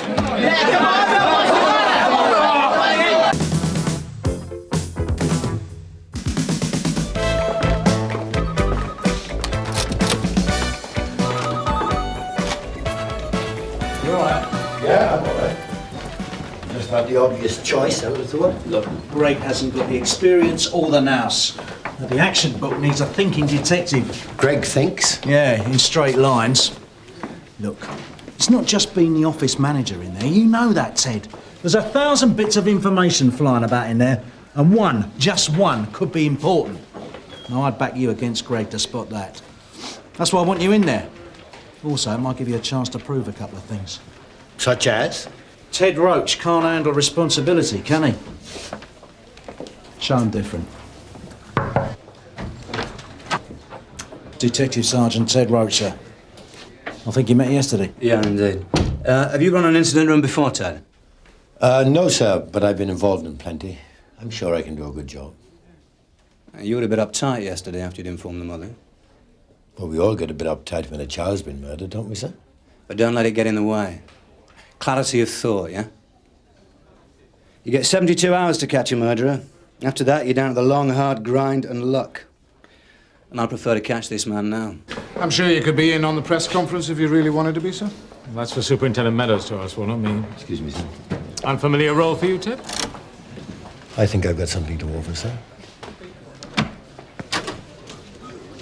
Morning. Morning.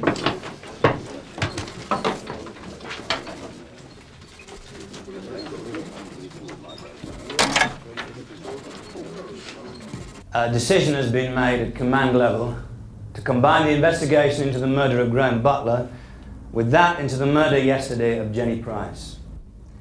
The incident room here at Sun Hill, staffed by members of the Area Major Incident Pool, under my direction, will be conducting the combined investigation. Presumably this means you believe both children were victims of the same killer.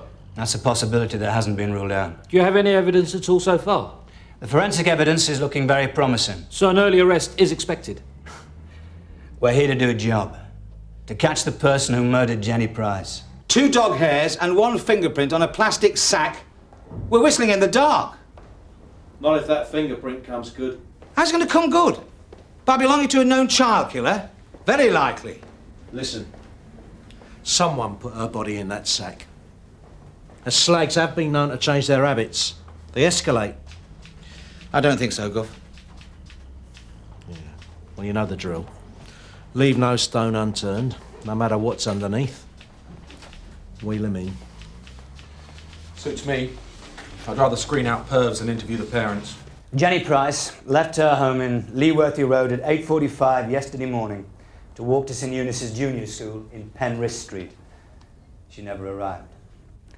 Her body was found some 3 hours later in Gilfillan Road. She was wearing a grey skirt and blue St Eunice's sweatshirt. We would appeal to anyone who thinks they may have seen Jenny yesterday morning to come forward. Here's the list. Who's actioning who? Well, for starters, I'm doing Tyler and Malden, and Tosh is doing Cope and Bellingham. Okay, but don't be too soft on them, all right? It's the Old Faithful's run, Ted. It doesn't matter. You take nothing for granted. Incident room, Roach. Oh, excuse me, sir. I'm just off to see the parents, Gov. Yeah, we'll use your instinct, Frank. If you think it'll help, bring them in. But just let them see we're pulling out all the stops. Right, Gov. And we're a bit short on WDCs. Or WPC, then. Could you help us with that, sir? Yes, I'm sure I should take Ackland. Thank you very much, sir.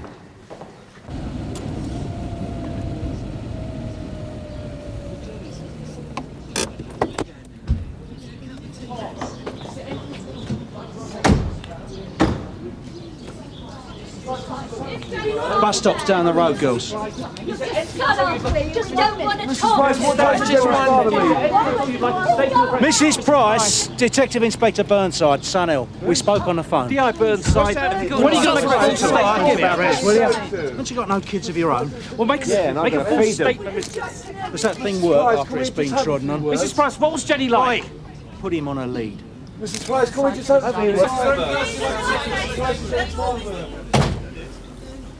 Sorry about that.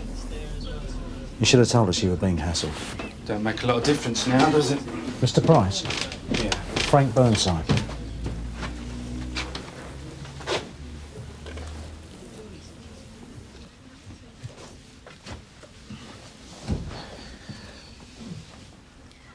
Would you like some coffee or something? Well, actually, I was going to suggest that we went back to Sun Hill. Change of scene? Get these parasites off your back for a while. Rob? What? Do you want to go to the police station? What for?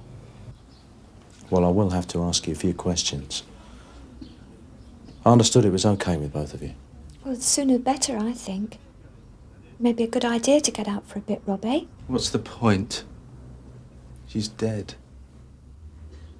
Obviously, I appreciate that nothing we can do or say is going to alter that fact, Mr. Price. Come on, Robbie. Honestly, it doesn't matter. Look, we don't want to put you under any pressure. We've got to talk about it or we'll both go mad. Robbie. Look, perhaps tomorrow. No. I've tried to tell him. It's not just us. It could happen to someone else if we don't help. I don't want to find him. I don't want to see him. Know who he is. I don't want to know anything about him. You don't have to, Mr. Price. But your wife's right. He could do it again. We've got to stop him. Now, you can help us by talking about Jenny. Oh, come on, Robbie. We'll wait in the hall. Kath, those winos in Gilfillan Road. Did any of them mention anything about a red car? Just pink lorries. Why, have you had a reported sighting? Yeah, parking at the waste ground. Mrs. Price. Burnside. Just keep walking. So far. Mr. Price, were you the last person to see Jenny alive? All right, will you leave them alone now, please? We're going. What was Jenny like, Mrs. Price? Now, there's 2 calls in less than 20 minutes, Gov. Now, the first says a red car, but the second, definitely a red Datsun. Got no reg number? Not as yet, but I thought you'd want to know. Mark it in the book. If you get a reg number, then I want to hear. Otherwise, stay at your desk. You're the hub of the wheel. Don't let it fall off. Yeah? Mr. and Mrs. Price are here, sir. Hello. Mrs. Price? I'm sorry about yesterday. I didn't make it very easy for you. Oh, it can't have been too easy for you either. I'll see you later. It's good of you to give us your time. Mrs. Price says she'd like to look around, sir. Mr. Price would prefer not to. We got a number. What? The red Datsun. And Mrs. Davis was bringing her son home from the doctor's about 9:30 yesterday. Yeah? He remembers the registration numbers, his father's initials. Tango Romeo Delta 476 Yankee. Did you run a check on it? Oh, give us a chance. Well, do it then. Fast. Take a seat.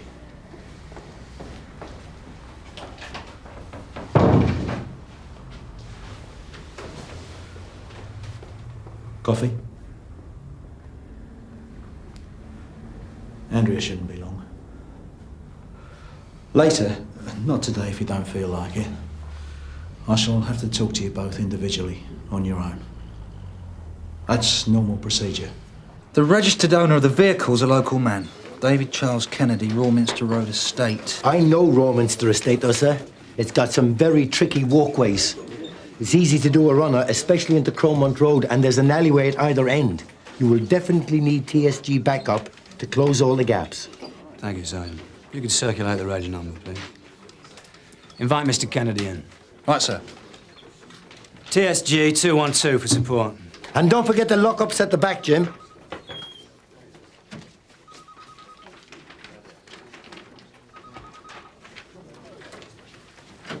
Do you think you could just cool it a bit, Ted? I think professional calm might make a better impression on Mrs. Price than your headless chicken act. Oh, and when Mr. Kennedy comes in, I want to talk to him personally. I suppose you'd already gone to work by the time Jenny left home yesterday. I left home at 7:30. Jenny was at her window upstairs. She waved me off. Oh, hello. Have a seat, love. Thank you. How'd you get on? They're working so hard for us. And the phones are ringing all the time. You know, people who've heard the appeal on the radio and are trying to help. And then it suddenly hit me. You're not looking for Jenny.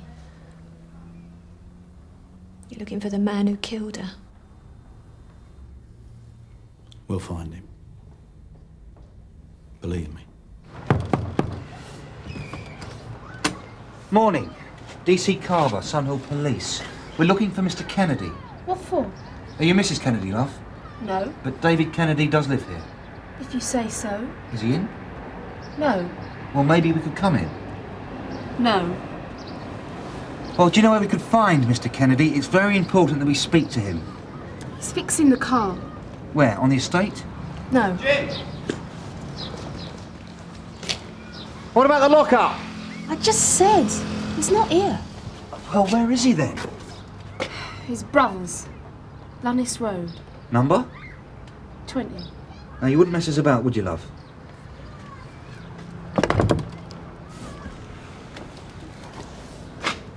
Right, we'll give it a spin, okay? I'm not arresting you, Peter. Just want to eliminate you from our inquiries. You do want to be eliminated, don't you? I don't know what it means. It means a little girl has been killed. Now, we have a list of people who've offended against little girls, and you're on it. I wouldn't kill no one. I'm not saying you would, that's why... I ain't even touched no one, not for ages. You hang around outside schools. No, not for ages. I don't do it anymore, honestly. All right, OK. I shouldn't be on no list. I don't do anything. All right.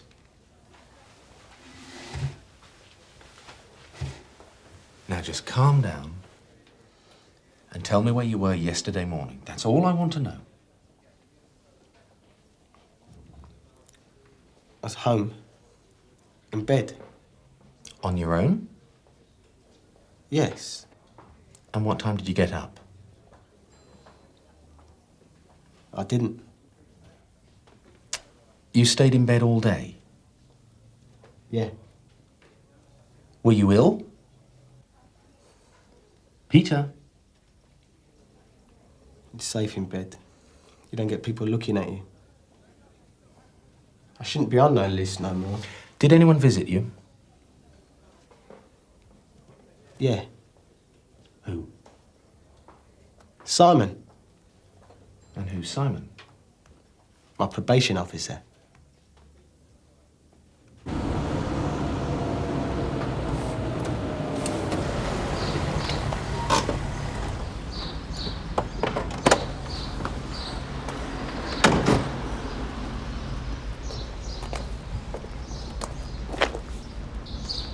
Mr. David Kennedy?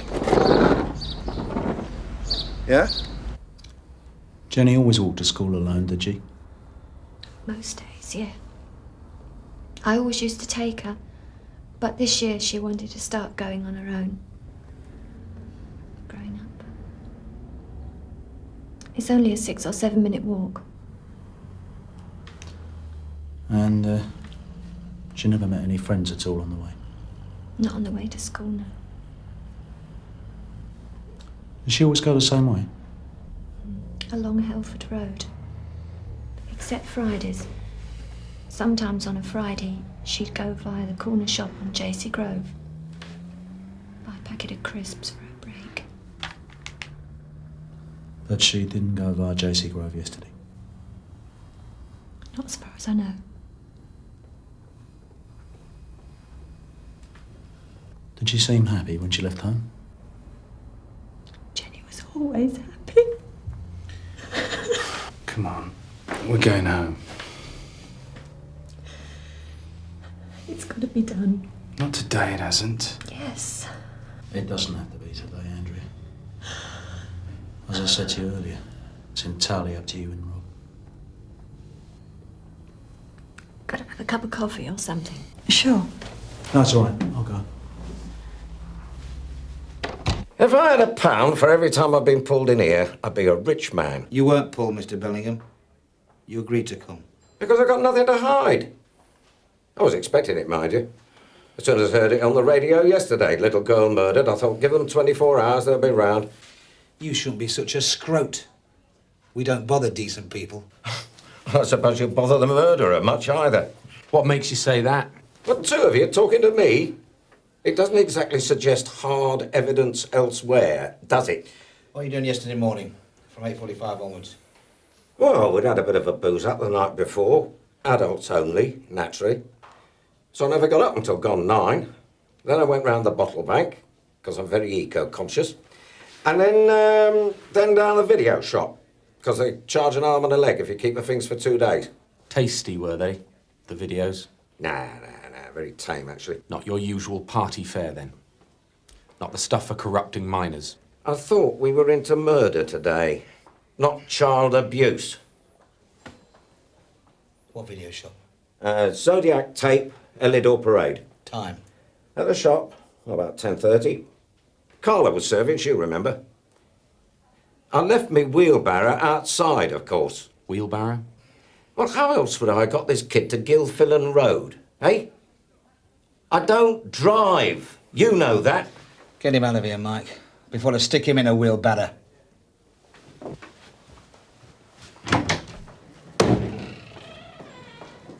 Did Jenny ever mention seeing anything odd on her way to and from school? I mean, was she ever spoken to by a stranger? An adult? Someone with a dog, maybe? She would have said. She was a very sensible kid. Did Jenny know many adults? Well, family, of course. My sister and her husband. And Rob's got 2 brothers, his dad. How about friends of the family? Acquaintances? Someone who perhaps knew Jenny better than they knew either you or Rob? What are you asking us to do? Point the finger at somebody we know? No. Well, it sounds like it. Leave it, Rob. He has to ask. What, whether we happen to know any child killers? These are just routine questions. Routine? Like asking me to explain my movements yesterday morning. You got half the Met here, mate. Is this the best you can do? I was her father. She was all we had, all we wanted, and now she's gone. You never solved that little boy's murder, and you won't solve this one either because you're useless, so just leave us alone.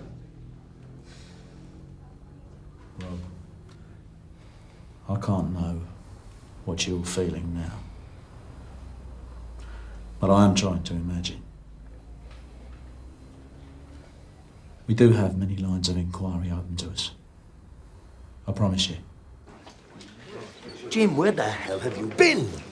Meadows is waiting for his big moment. Well, I think we got a bit of a problem with Mr. Kennedy. I'm at his brother's house. I've spoken to both him and his brother. Look, the car was in Gilfillan Road yesterday morning. The trouble is, it was also there the previous night and most of the day before that. It was broken down. Can he prove that? He's got a receipt for battery dated yesterday. He's also remembered by the recovery firm he tried to get a tow off the day before that. That's Phelps Motors of Pillar Street. But I spoke to the manager on the telephone. Mr. Kennedy couldn't play cash, so they wouldn't play ball. Yeah, just a second, Jim. What's happening with Kennedy? Looks like he's abroad, sir. The car's been there for 2 days. Do you have any witnesses on this? Apparently so. Right, well, you better get some written statements then. Written statements, Jim. Right. Is there any way you two could go and stay for a few days? I mean, now they got your home address, the press won't let go. Not even with a copper on the door. My sister's offered. Where's that, far? Hounslow. Take her up on it. I'm very grateful for this. The more people we can positively exclude, the more chance we got.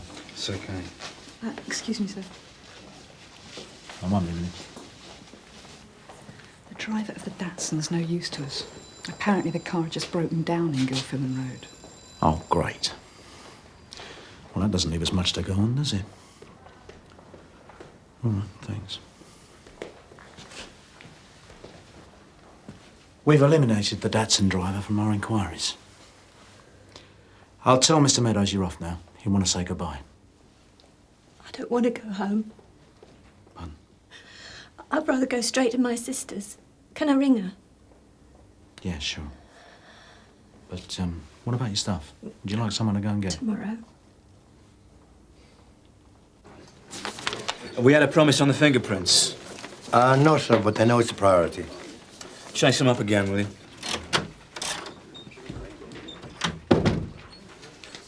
You heard about Kennedy?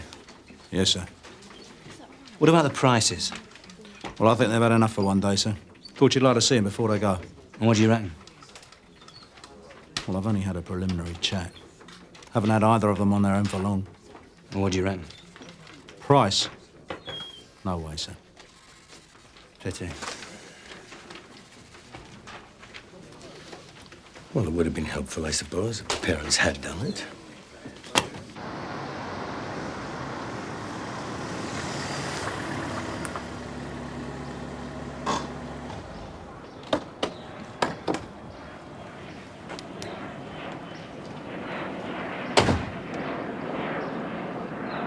Robbie, thanks for all your help. I'll keep you in touch with developments. Any joy with the pervs? No. Screen out, sift and collate. And hope. We even hope the parents did it. You know why? Because we got nothing. 2 dog hairs and a fingerprint is what we started with, and that's what we still got. It's only day 1, Ted. Yeah, and by day 3, everyone will start losing interest, and I don't want that. I don't want another child murdered simply because we're going through the motions. So what's the answer? I don't know. I don't know any more than Meadows. Just might care a little more, that's all. Wearing your heart on your sleeve never solved a crime, Ted. Incident room, Roach. Yes, sir. Hold the fort.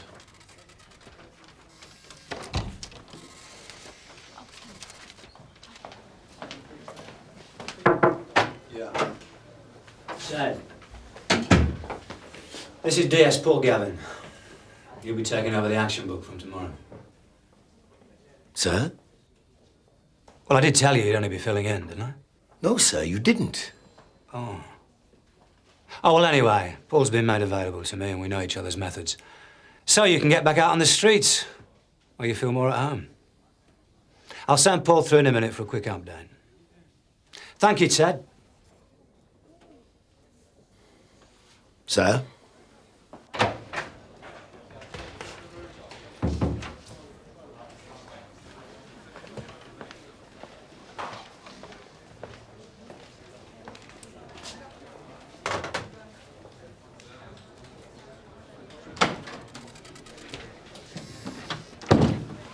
Bad news about the fingerprint on the plastic sack. Not known. You better tell Meadows.